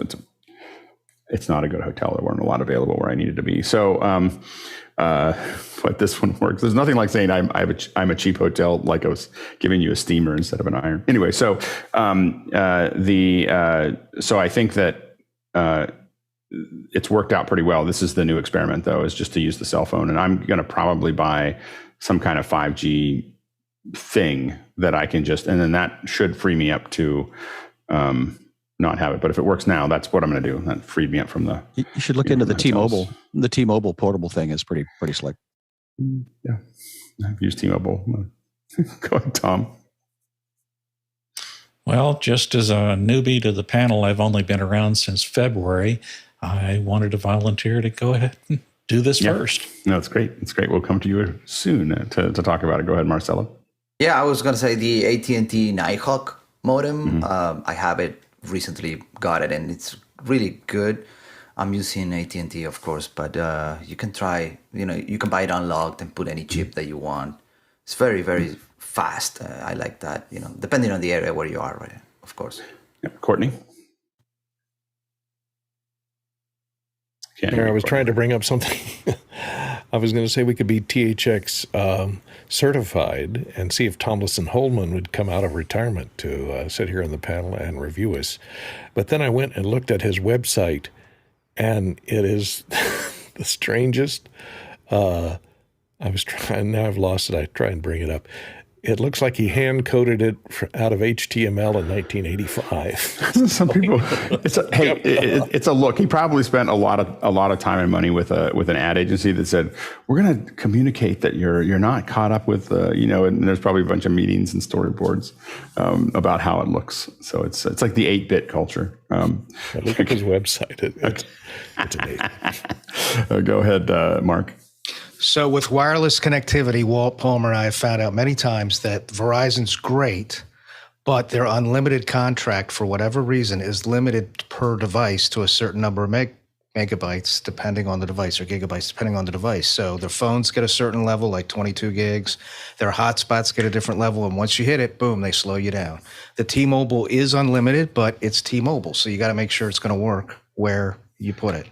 Yeah, the phone that I'm using is off almost all the time. So, this will be a spike, and we'll see if it works tomorrow, because I'll use it for 2 days in a row, and then but I actually very specifically don't use it for any bandwidth, specifically so that when I need it, I'm not worried about any kind of throttling. Go ahead, Tim. Yeah. TechSoup works with nonprofits, and they have something called a mobile beacon, which is basically, I think it might be T-Mobile. It was Sprint, whoever bought out Sprint. It's a 4GE LTE internet. And what you do is you only pay $10 a month. So you pay upfront for 1 year, $120, and then it's unlimited use. You pay a $15 admin fee. That's what TechSoup gets. And then they have basically for a nonprofit, you can get that $120 a year plan and have just a little hotspot that you can carry around with you. Anyway, so that's what we have here. This isn't a wireless second hour, but that's what I'm using here. What I will say is that it's a good learning for us to decide that this solution is way better than using the hotel Wi-Fi. I think that's the takeaway from this test. I will go ahead and start off. I have. This is my mobile rig, and I will post it. I was going to post it on Twitter. I took a picture of it, and for some reason, it's not updating on my computer, so I can't show it to you. I am using 2 PavoTube 6Cs with some little tripods. I have this. What is it called? Hold on. This is going to move here for a second. A Brocoon. Yeah, Brocoon stand. So I no longer am using my travel stuff. I used to use my travel case and set it on top. This is way better. And so it just kind of stands up there, and it folds down to almost nothing, goes into my backpack. So it's a great experience there. Of course, MixPre 3 with noise assist. There is a pretty big AC fan that's running right now that I don't think you can hear. So it is doing what I don't know how I would travel without noise assist. And that's pretty much it. The Brio, of course, is what I'm using here. I feel like looking at myself, I'm a little desaturated. It's webcam settings. I think part of the problem is that the sun here, I didn't have there's no real block out for it, and cheap hotel. Anyway, so so as it changes, I think I looked better this morning. Earlier, it's gotten worse. Any other comments? Let's see here. It's a little roomier than I'm used to hearing when you're in a hotel room. So Might have some acoustics going on there. Yeah. Does it sound roomier to everyone? It's a harder room than I've had in the past. So a lot less soft things on the walls. So and I can't. The way I have this set up right now, I can't hear myself, so I don't know how I sound. So it's not annoyingly roomier. The one thing is you don't have as much low end, obviously, which makes sense from your Neumann typically. But it sounds really clear and really good. The articulation is good, and I think the picture looks really good. Yeah. So it doesn't look as good as some of the other ones I've had in the past. I think this room has been a little bit more of a challenge, and I forgot to bring. I usually have 2 more 6Cs that I put behind me, and then I stopped carrying. I was taking the Aperture 7Cs around, and every time I went to a hotel, it had a different connector than the standard connector, and so I stopped carrying them because I was like, oh, it never works. And of course, these, next to me. If you rotate those blinds to about 45 degrees, you'll get a little less kick on your face and break up the sound a little better. Yeah, no, I should have pulled it down. I had a problem right at the very beginning, right before the show, and so my last little bit of tuning didn't happen. But yeah, so anyway, this is my mobile kit. Let's go. We'll start going around the horn. We'll go to Chris Fenwick. Let's see here. And people can just kind of jump out. I don't have a way. I don't know. I guess we just use the general panel discussion to do this if people want to raise their hand specifically, but we just keep on doing it over again. Chris always looks good. I mean, I think Chris is always is looking good. I would say that why is this not pinning? There we go. You probably could use a touch more exposure on your face. I don't have scopes in front of me, but it feels, the frame feels a little dark. Yeah, go ahead, Chris. Oh, he's just showing off. I was gonna play exposure with you. You want to play exposure? Right. So my iris is at 3.2. And what are you using? What's the camera? It's one of those Blackmagic things. 4K. Yep. No, it's a 6 Pro. And then what's the light? Pro Max Ultra, whatever it's called. What's the light? The iris is set at 3.2. Okay, it's not so much the iris. I would say it's more key light. I would. You can open up the iris and we can see how that looks. Go to 2.8. Can you go to 2.8? Yeah, I have buttons. That's 2.8. That looks better. Yeah. But lower depth of field. How does this work when I go in and out? No, it's fine. Yeah? 2.8's the new 3.5? 2.8's the new 3.5. Yeah. I think that looks better. And we're going to see this. I meant to be at home today, but we'll do this. We'll do some HDR stuff in the pre-shows, so we can take a look at it in there. But I think it will look better. This is one of the reasons I want to do it is in HDR. If you're a little dark, you look way dark. You know, and so having that separation, when you get it right, it looks really good.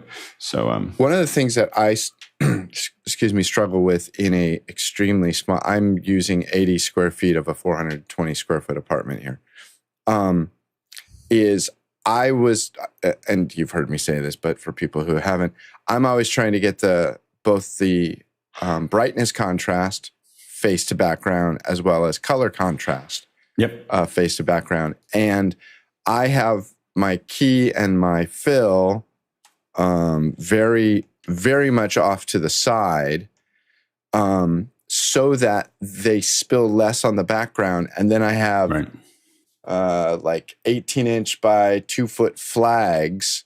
Right. It's nice. I think it creates a good effect. Yep. It looks ridiculous as a desk. My wife looked around the curtain one day. She's like, what the hell are you doing back there? You know, the funny thing is, I'm trying to make Alex Lindsay happy. All of our kits, a lot of our kits, not all of our kits look ridiculous. Like that's the funny thing is we all look fairly normal in front of the frame, but even what I have set up here is ridiculous for a hotel, you know? And so, but I think that's what makes it, you know, look that much better. I'd love to have you think about in-ear. So I have them and I can do it. My problem is that my mornings are very complicated. As you know, I have to come and go, and it's just a matter of convenience. I can obviously do it. I even have a little wireless thing so I can walk around the apartment. it is literally just a matter of convenience because I have other life things that are pressing. Yeah, and I will say that I get up and down a lot with the Linsols specifically, and by the way, we talk a lot about Linsols. They don't give us anything. They don't even know who we are. So I can just pop them out and throw them over and pull them back in. I found that twisting them up behind each other keeps people from complaining about them sticking up, and it makes it actually easier for me to roll them back in. Right, and part of my issue is Trish has a different level of respect for this time in front of the camera than I do.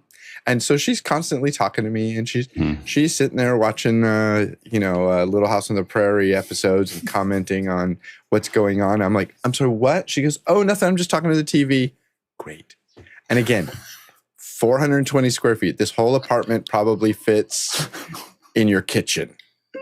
The whole apartment. I would since both of us work on events. There's a set of rules since my wife and I both work on events.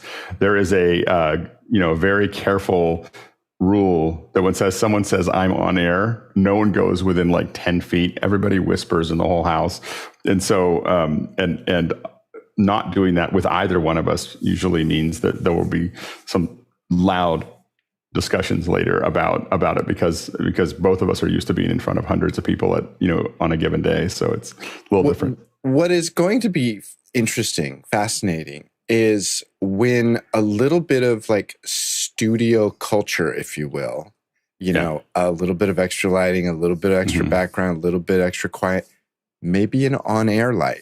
When some of these things become more normalized in a home environment, I think this will be. And I think that's our job. If you want to work from home. And I will tell you, like, I got to say, I was in a meeting with some pretty high-end folks yesterday, and fading in definitely got some attention. And drawing on the screen. Definitely, like, if you want to work from home and be respected and have it be something, doing what we're doing here. This isn't just us doing this for us. This is for us to talk about what works and doesn't work. Because if you're work from home, you're not spending that money on gas. You're not spending the money on parking. You're not spending all that time on the road. Pants. You need to invest it. You're not spending that money on pants. Definitely.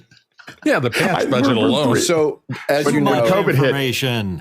As you know, as an editor, when I open up meetings and I say, hey, come when you're ready, drop in, I usually wait on this camera. Yep. And it's just like walking into an edit suite over somebody's shoulder. Oh, hey, you're here. Yeah, and that's why it's important. I know we're the preamble for this is a little long, but I think it's important for people to understand that it is really, if you're doing work from home, especially if you're in our industry, people will notice that you look way better than everyone else right now. And eventually everyone else will slowly raise their game because people like us are showing up in meetings and looking the way we look and sounding the way we sound. And so it's definitely important. We're going to go ahead and move forward. I think that otherwise it looks good, Chris. We'll jump to Marcelo. Let's see. Go ahead and say a couple words for us. Yeah, I'm here on this pretty much new setup. I mean, I used to have the camera being pointed to a wider angle, but I'm getting closer now. The same ring light that I have here. This is Sony A7 III. 24mm lens, and this microphone with glowing effects, which I found it's cool, interesting. But I have my Shure MV7 if I needed to switch. Anyway, I thought it was cool, and the background there. I have a lot of monitors. Are you able to swap the MV7 in right now, or is that something that takes time? Well, I will need to plug it in the USB and try to choose it. What I would say is that the color and the bokeh of the A7 is always amazing. Like, it just always looks really, really good. You've got a little bit too much headroom. It's kind of broadcast headroom, but not internet headroom. So I would probably cut that headroom about half of what you have right now. Lights behind you is always really hard. It may work. But a window behind you is usually the thing. Like here to the side is a little better. Right behind you, though, when we go into HDR and so on and so forth, it'll peak a lot. And so that's one thing. You sound really roomy. The reason I was asking about the mic is that you and I have had a lot of conversations, and your room doesn't sound the way it normally does. And I never used this microphone before, so right. I will go back to the Shure. I think this Shure sounds better. This one looks cooler. It looks cooler. Maybe I put it on the side or something to show like a glowing thing. But yeah, I love lots of stuff going on behind you. I know a lot of us use gray screens or whatever, but the fact that you feel like you're kind of in a cool space, I think totally works. Again, I think that I might try to do some heavy ND on that window to darken it up if you want to leave it there. I don't think necessarily having a window back there is, but you might want to treat it. And then But I think the biggest challenge right now, what I would just say, is the little bit less headroom and getting getting a mic that's more directional. Maybe we'll come back to you a little later and have you, so people talk a little bit more, so people can kind of get that into their head about what you sound like right now. Yeah. And I will switch back to the Shure, because that's actually like a very nice detail that I have with the sound and everything.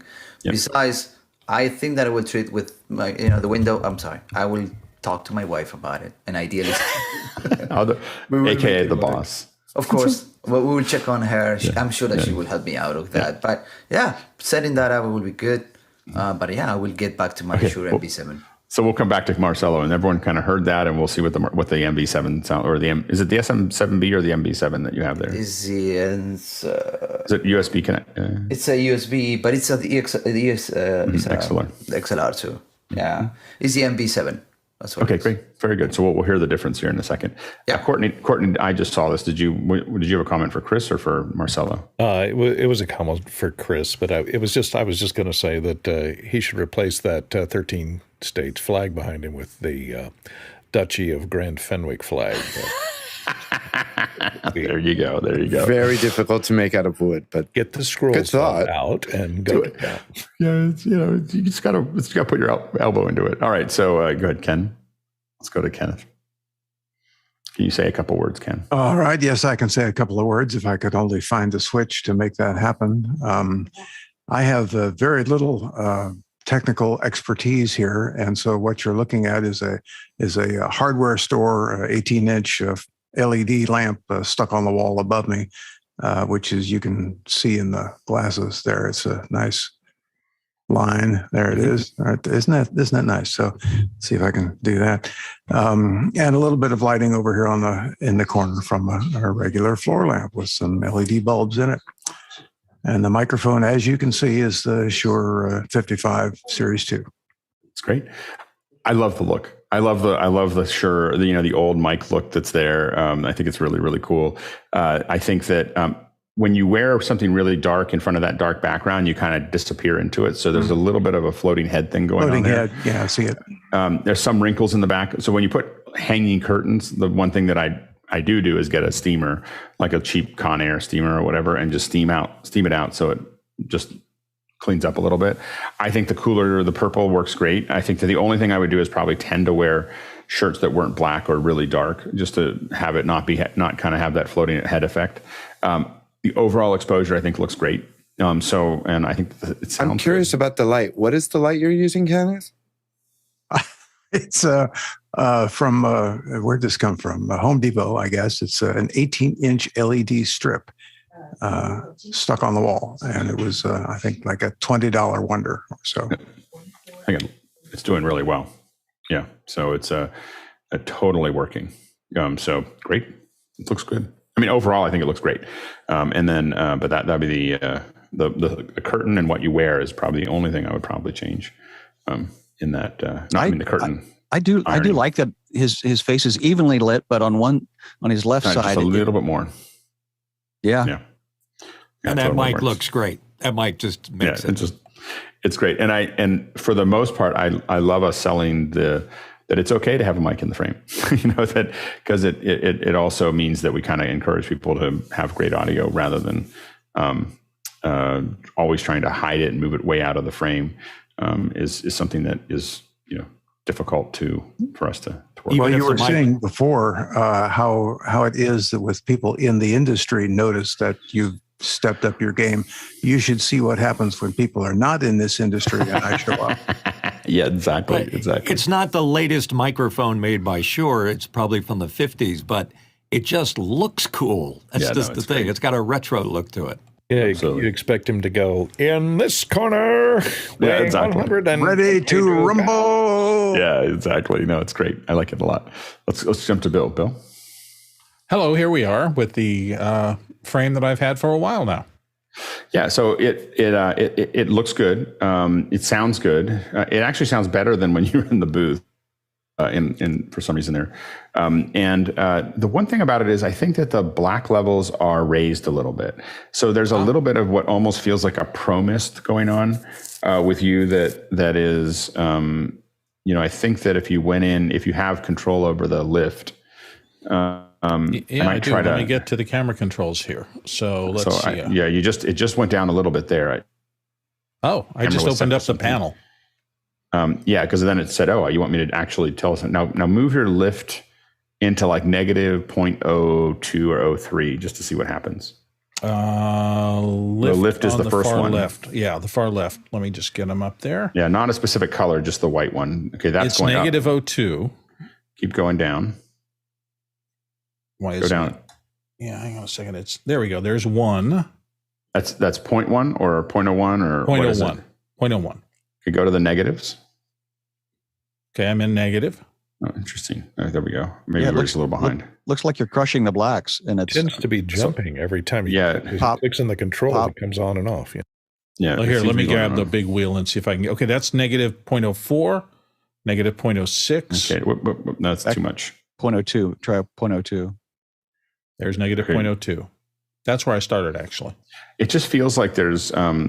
It feels like maybe it's in the midtones. It just feels like there's like a misty look to it. It doesn't.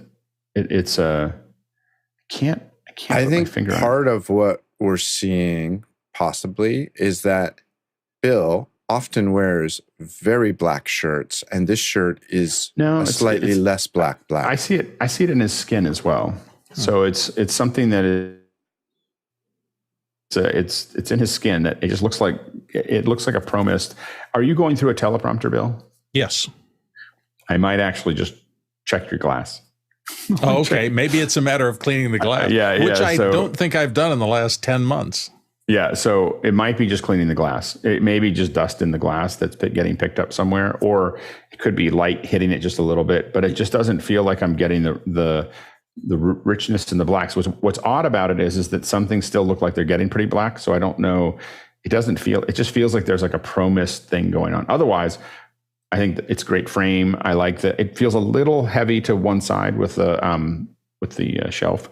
There's like a plant or something on the other side just to with that something light. Beyond just that light. Yeah. Something minor would probably give it enough weight, but otherwise, I like the look. I like the contrast in color. The only thing that I notice on a relatively regular basis is this kind of pro mist feel to it that I can't quite put my finger on. Okay. So that's the only thing I would take a look at. Let me take a look at, I'm trying to remember when I used this camera last. I did have an interview with somebody who was of a very advanced age. I hope I didn't leave a filter on. Let me go check that. But I can't. Is there any kind of automation going on? Because it's been clicking in and out, even if you've been touching things or not. It's just it's hard to tell. And now it clicked fuzzy again. I'm not touching anything. And now it's dark again. Yeah. Wow. Maybe. So anyway, it's still even when it's dark, it's like a filter or maybe it's the glass or something else. There's just something. If you even look at Bill right now, if you look at it in gallery view and you look at everybody's black levels and you look at Bill's skin, you just see that it doesn't look as contrasty as everybody else. And so there's just something there, and I just can't quite put my finger on it. Okay. I will go through all the glass and everything between the camera lens and here and do some cleanup. So thank you for that. Good. Yeah, absolutely. And Marcella, you have the old mic there. Is it ready, Marcella? Can you hear us? I don't know if you can hear us. Okay, we'll move on to Mark. Mark, go ahead and say a couple words. Good morning, everyone. Mark Giuliani on a Heil PR40 into a Mix Pre 3, going out to a PC and then out to Zoom. Yeah, I think it looks really good. I think you probably could have just a touch more key light, just a little bit more brightness on your face, but it'd be very minor. And I love the background. I mean, I think that the background works really well. It just has kind of it's busy but not busy kind of look. The sound is great. So these little Govee lights in the background aren't washing as much as I would like. So they look a little brighter as they're hanging down from each shelf, shining on the wall. But I think it works. It looks like it's there, but you're not trying too hard, even though you are trying hard up there. Are you running your mic through a compressor at all? Just through the MixPre 3. Okay. And is it original sound's off? Oh, what happens when you turn original sound on? Hi, Mark Giuliani coming to you from Washington, D.C. on a Heil PR40 into a MixPre 3. So what I will say is it sounds a lot more natural, although we can hear it. Now, do you have, with the MixPre 3, do you have noise assist? I did not get that package. Should I get that? Yes. Is there a lot of noise in here? Okay. Yeah. So go ahead and turn the original sound off. The ease with which you spend people's money. I know, exactly. Yeah. I know, Mark. He'll do it. Anyway, so I will. Go ahead, Mark. Okay, Heil PR40 into a MixPre 3, going into a PC, and then out to Zoom. So here's my complaint about the Zoom version of the noise assist is that it is more aggressive, and you sound almost too present. So. That's some, that's some stuff to, to think through. But I think that I would, if you feel the need, but it allows you to go to original audio, and I think it'll sound better. What's interesting is the quality of your voice sounds better with the original sound on, but we can hear a lot of fan noise when you turn it on. Wow, and the fans aren't even running on the AC, so definitely can hear that. Get the sound. Okay. Yeah. Okay. All right. Let's. Good job, though. I think it looks and sounds really good. Let's go to Tom Ferguson. Say a couple words, Tom. Hi. Good morning from Phoenix. Sounds good. You're probably a little far away for that mic, so I can hear a little bit more room than I would normally hear from PR40. You want that mic to be, in my opinion, about 3 inches from your mouth, and right now you look like you're 6 to 8. See how much you can just lean into it for now, rather than doing it just. Okay, we can do that. Yeah. So that sounds significantly better. That mic has so much off-axis rejection that you get a little bit away from it and it immediately drops off, which is great in a room. But it is it's great when you're trying to be in a loud room. The SM58 and the PR40 both will throw stuff off. But if you get too far away, you end up having to gain up and you bring that room back in. And so I can hear a little bit of that room when you had it originally. As you lean into that mic, it immediately, it gives you the option to turn that down a little bit. Now, what are you running that PR40 into? A MixPre 6 with noise assist. And I think you could probably turn that. What's that noise assist set to? Not sure.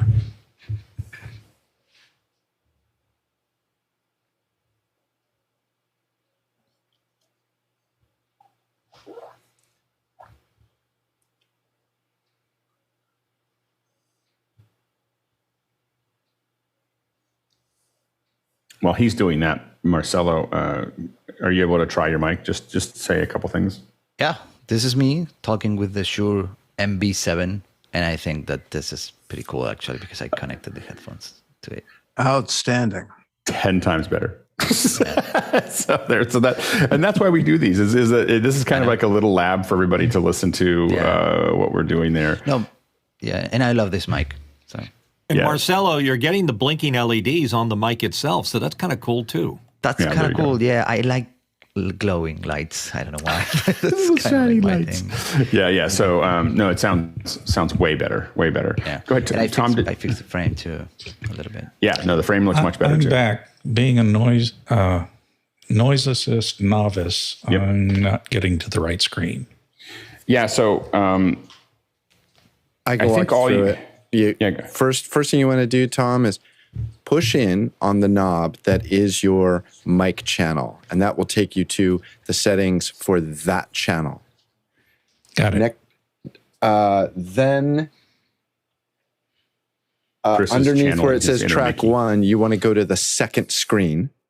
So there's a little dot. There's two dots. There's the left one and the right one. If you click that dot, it'll go to the second screen, and noise assist is on the bottom row on the second screen.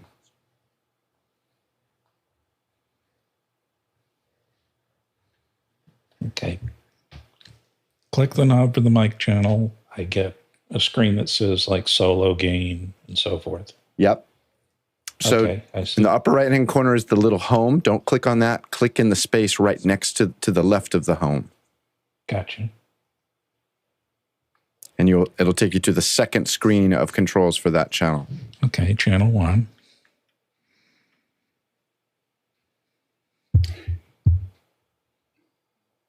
Is it like going to a digital haircut? Yeah, exactly. Or something like that. Well, Noise assist to 6 dB. Try turning it to 10.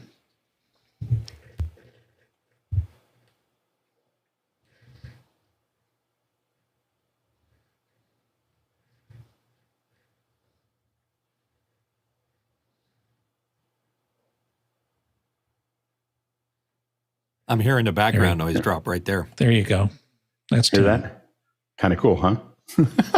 Like that's much better. Like 10 is much. I'm always surprised at how aggressive we can actually be with noise assist, in an environment. So my feeling about noise assist is, although maybe 1 in 100 people will hear it and say, your noise assist might be a little too high, the other 99% will go, wow, your mic sounds great. So yeah, I run mine at 12, and maybe Mickey doesn't like it, but nobody else complains. Yeah. Anyway, but I think that it's just that little hiss, because the other thing is it makes it hard for you to open your mic and leave it open because people can hear it. That when you have that there. So, but that definitely, the 10 definitely improved it.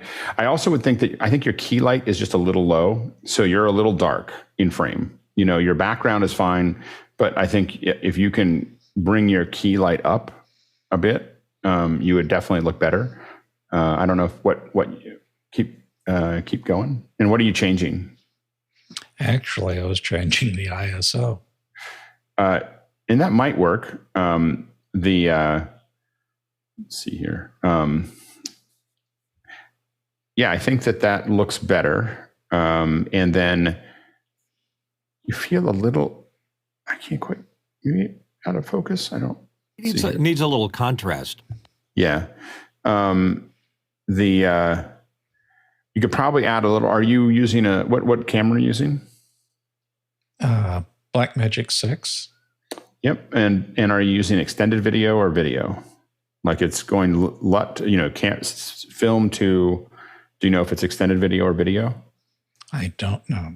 It looks like it may be extended video. And so you'll have to really do some work or switch it over to video. And then it'll be a little punchier. It's just it'll be a little bit more colorful, I think, if you move it to the straight 709. So I'm looking forward to the after hours workshop on LEDs. Sounds good. We'll do that soon.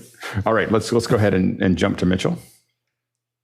Howdy. I'm speaking into an AKG 414 in my room. The camera is an FX3 Sony. I do have a Pro Mist on it, and I am running S-Cinetone, which is the famous Sony LUT for skin tone and things like that. I made one small adjustment yesterday. I warmed up my key light just a tad, just to give me a little color in my face, because I thought I was glowing a little bit the other day. So that's it. As far as color, video quality, everything else, I don't have anything. I got nothing. I got nothing. It just looks great. It's probably, I think you may win best frame of the day. It looks really, really good. Yeah, exactly. So I love the little meters in the background. Those are Duros. Yes, Duros flashing away, and an LED light I added since our last review. Yeah, the on-air, it feels a little heavy away from, where the tripod and the door are. If it had just something there, it feels a little heavy to the on-air side, but it's really, that's like a crazy minor thing. I think in the Fenwick frame, your head might be just a little big, and I'm more sensitive to that. because I watched everybody on a big screen for Cinegear, and I noticed how big some of our heads were. So I think we're going to want to do that. But outside of that, I think the color, audio, video looks amazing. I don't know if anyone Thank has you. anything Appreciate to it. say. I think we need to frame everybody back just a touch since we've been looking on the big screens. I agree. Just a little bit. People are cheating the frame. That's the problem. They're cheating the frame. If you're in the frame, it's better. I would say, Mitchell, the on-air light seems like it's posed a little bit, and again, super minor, a little bit straight to the camera. If it was pointing, if we were looking at it at a more angle, it might feel a touch more natural and put a little bit less weight on that side of the frame. Yeah, you were absolutely correct, Chris. I did pose it to the camera. So if you turned it so that it's more like perpendicular or something to the wall, like it was just there, rather than I put it there for you. It's a little on the nose. I think Chris. I agree with Chris on that. I can do that. Yeah, somebody needs to clip that for me. You're always so defensive. All right, go ahead, Schy. The Schy. I can talk into my Logitech Brio. It's a 4K, which is being operated by the webcam settings, and it's mounted just on top of the MacBook Pro, talking mic-wise into an MV7, which I also do love. I've gotten rid of my blemish. I had to move the bookshelf away so it wasn't impeding or pushing through the Lazulite backdrop. I think the frame looks great. You are coming in a little loud, for us. So I think that you're kind of, I've kind of noticed that during the show. Anyway, so that'd be the only thing I would say. But I think that the quality of the audio sounds good. The lighting looks good. I'd like to get some more light in my eyes, but I had to move the ring light up to get the out of the glasses. So I was playing with just a little light. And then I got that in the glasses, so that's a challenge. Yeah, go ahead, Bill. I was just going to note that the ear, and I know we're all on earbuds, we understand it, but your pair seem extensively mechanical or something like that. They just seem a little big, but maybe that's the way we have to go to get the right performance out of them. But that's as far in as they go. No, I understand that, but it's just it looks a little Frankenstein-y, and as opposed to the bolts on the neck, you just got these two things that drew my eye right up to it. Like, what's in his ears? So I did get a haircut. That's it. And I think that the other thing is that this is where a wide angle. So it's your proximity, I think, also to the camera. So as the camera's wider, it's going to accentuate things on the side of your heads more than when you are a little further away and it's longer. It may be that a lot of us are using a slightly more pushed in frame or a little bit further away there. But I think, but overall, I would say, it looks really good. So maybe what's attracting me is the fact that some light is bouncing off of them. Yeah, right here. And so I wonder if if dulling spray or black gaff or something like that, carefully put, could kill some of that. The other thing that I buy is that the ones I buy are black. So so they just fit in there. Okay, let's jump to Tim. Go ahead, Tim. Say a couple words.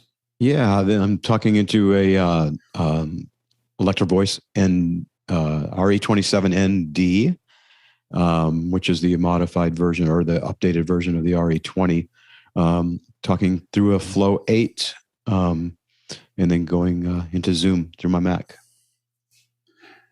I think it sounds really good. I think that I think for me, because there's nothing else behind you, the lava lamp sticks out a lot, and it's like, it becomes like a thing, and I think a lava lamp in a shelving unit with a bunch of other things would look really cool. I think by itself, it's like you want it to mean something. And I don't know what that would be, but that would be, but I think that is I think that's the challenge, with that specifically. The meters, because they don't bounce very much, they just kind of turn on and off. They're a little bit of a distraction because they feel more like they're blinking than they feel like they're moving. It only picks up what's in the room. So the room is pretty quiet right now. So that's when they blink, basically. Yeah, and that blinking kind of pulls both those things on either side, on the side of you, kind of pull the viewer's eye, they don't form a environment. They kind of pull their eye to it as a subject. So I think that that's the challenge there. I think overall, I would probably move that mic just a little bit to one side as opposed to straight in.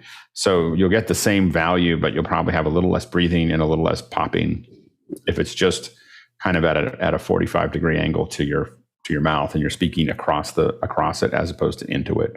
I think that, I can hear a little bit of air there. Probably. How's that now? Is it? Can you still hear me okay? Sure can. Quality still sounds good. Yeah, you might have turned it up just a touch, but just ever so little bit. I think it'll sound cleaner that way. Let's go ahead and jump to court. Oh, go ahead. Alex, there's a recurring theme here today. We've spent, and partly because we've done lighting and sound and stuff, and now we're getting into these I'm not sure about that one thing on your shelf in the background. It would be fascinating to talk to somebody who's a set designer. Yeah. Because there is an absolute difference between I am going to put this thing on the set here and there is a thing that's there, Tim is a good example of there, I've put a lava lamp there, or Mitchell's, I'm putting the on-air light here as opposed to it is there. And it's absolutely an art to doing that well. Yeah. No, absolutely. The one thing you'll also notice is after all of these, except for me, ironically, that we've definitely coalesced around these kind of cooler colors. And the reason we do that, if you're watching, is because the cooler colors help accentuate our face better. So we look more, we pop out more. When you put warmer colors behind you, you compete with them, from a facial perspective. Yeah, exactly. So let's jump to Courtney. Let's go and say a couple words for us, Courtney. Okay, I'm on the old, as many of you know, let me see if I can bring up my lower Fenwick, the Stellar X2 into the Samsung MixPad IMAX 124 and into the Dell computer. And it sounds great. And of course, your voice would probably sound great anywhere. But it sounds great. And this one we've had an opportunity to look at a lot. I think it looks great too. I mean, I think I like the little statues on one side and a little bit of light on the other side is nice. It just gives it kind of and I do like the color behind it. So I think that it's pretty good. Yeah, go ahead, Mitchell. That color shirt really looks good on you, and you got that lemony snickets kind of filmic look about you. You're my favorite frame today. Oh, there you go.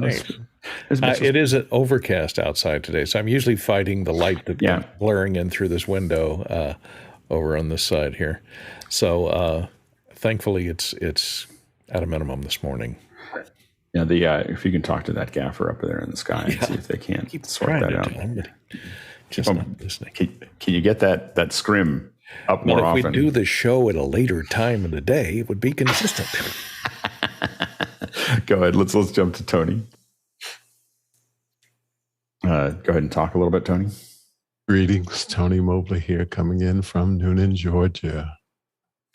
Yeah, it looks great. I think that you've come so far, Tony. It's so great. Anyway, I would.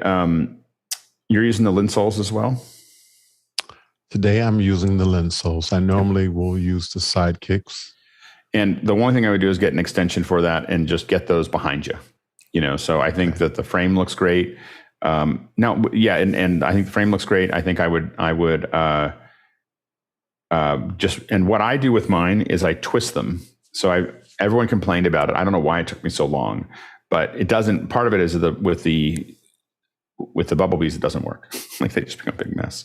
But with these ones, because they're thicker, I've learned to twist them up and then run them up over my ears, and it keeps it all tucked back there really nicely. So I would recommend getting an extension, twisting them, and then throwing them over your ears.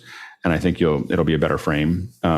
You actually challenge a lot of my things that I usually tell people to never put white behind them, especially if they have a darker complexion. I'm always like, it's not gonna work, and and yours actually looks really good. So I think that you're challenging my assumption of that what works and doesn't work. But I think that looks good. I actually think that the blue looks good. I usually am a little I usually try to move away from using fine lines, even though I'm kind of wearing fine lines by accident this morning.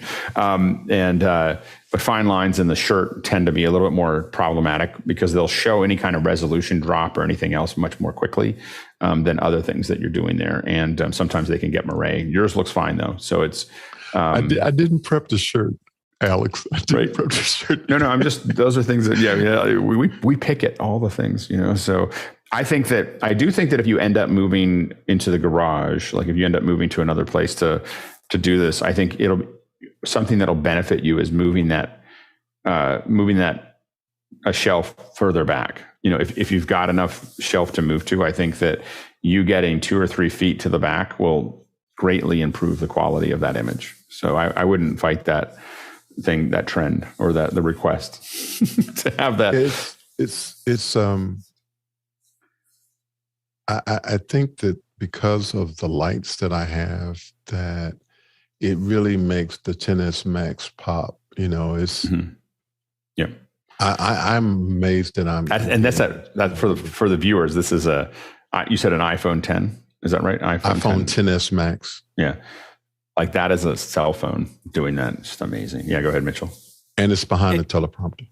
Tony, you look like every pundit that's been brought on CN and wished they could look like, because it just looks comfortable. Looks like you're in an environment. And if you do change your set, maybe a few more books just to round it out. But I think you got it. I think you got a great set. Yeah, it looks great. Yeah, you look better than, you definitely have got to the point where you look better than probably 98% of every person, including people that go to insert stages and are in there. You definitely pass them. And it's so great. I'm very proud of what you've done, both with the show and the look and everything else. It's just an incredible amount of work. He is missing a lava lamp, though.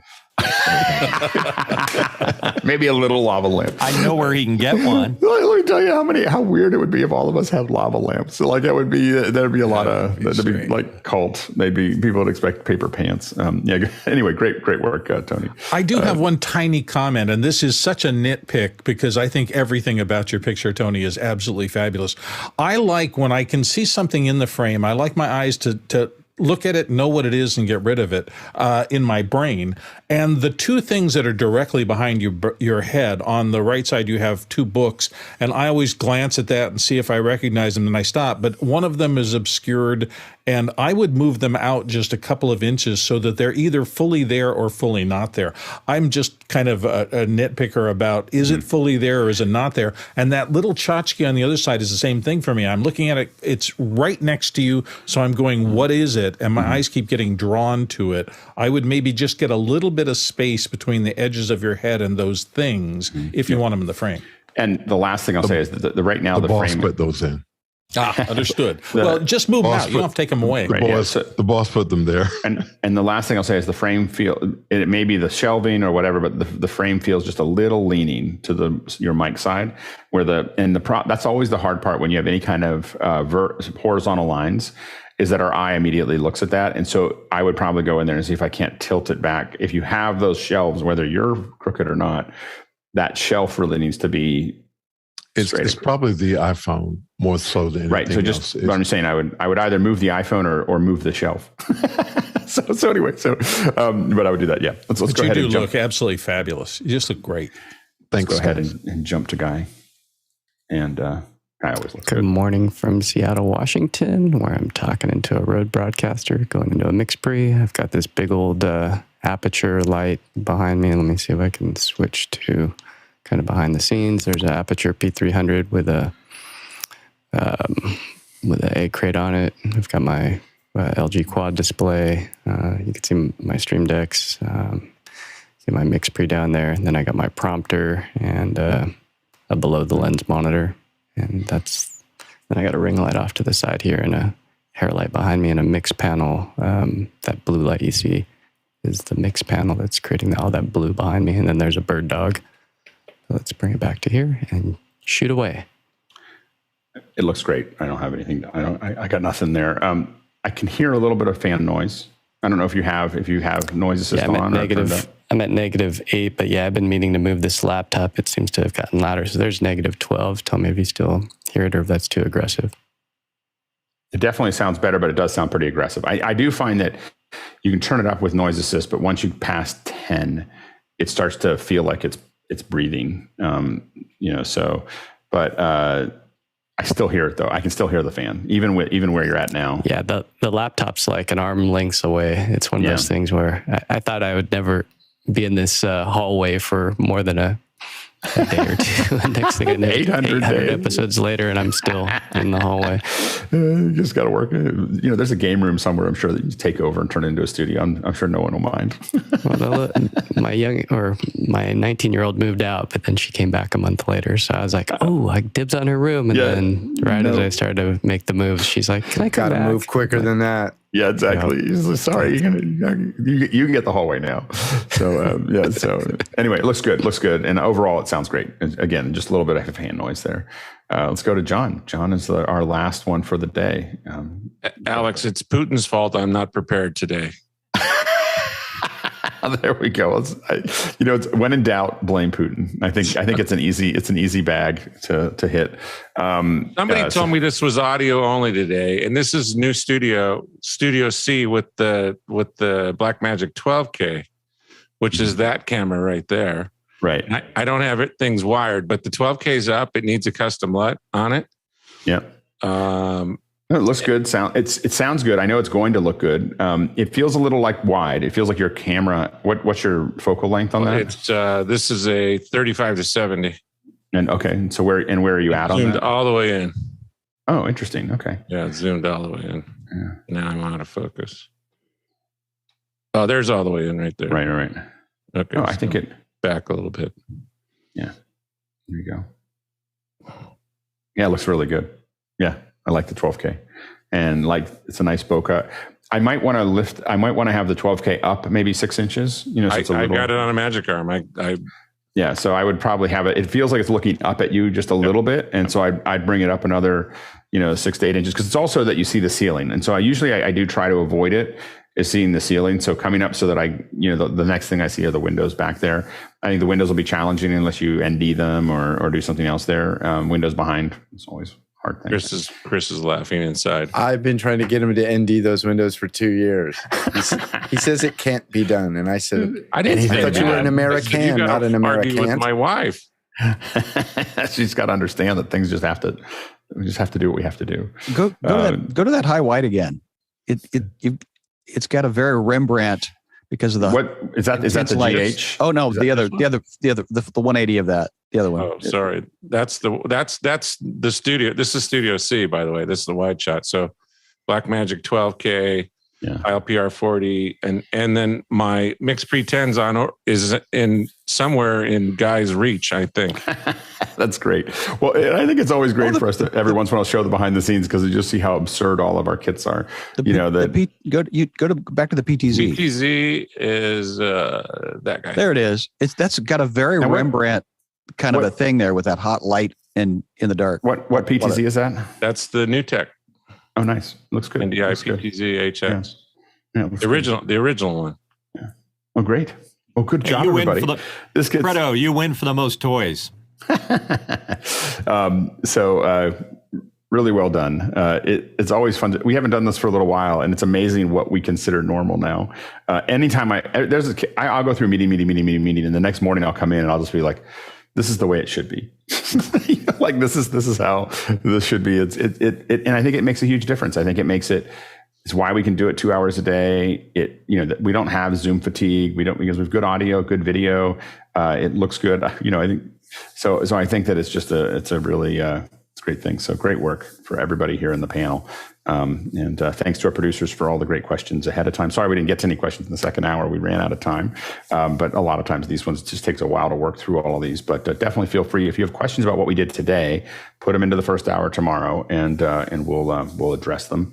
In fact, we'll kick these ones back to you. Thanks to our panelists. Can't do this without you. Doing such a great job. It looks great.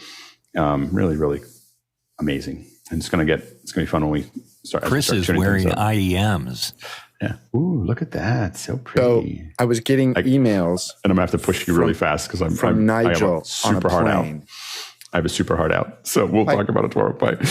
So thanks to our, and thanks to all the back end. Thanks to everybody who does all this great work and makes all of this worth it by doing all the production you're doing. And so stay tuned for tomorrow. We're going to talk about radio, and it should be fun. We've got some fun guests coming, I think. And so stay tuned for that, and we will see you then. Now we're going to go into after hours. All right. Bye-bye. Bye. Caster Pro arrives today. Thank you, Guy. Audio chain will change tomorrow. Right after this Ruthless Reviews. We can't wait to see it. Can it play whack-a-mole? Color design. Mitchell, you got to learn how to do that correctly. You got to learn how to whisper. Can't do it. Well, then, if you can't do it well, then just don't do it. That's the. They can speak low. This is a whisper space. This is a whisper space. This is not a talking space. If you're going to talk, just go to another space. Whisper like the library. Whisper in the library. Or smile per square inch. Aspect settings are looking good. Oh, no. I got whisper microphone. I think it is. Yeah. Thanks, Hey, Chris. for the color correction. I think a teleprompter. Am I doing this on my right? Am I whispering right? So, Yeah. Mitchell, before we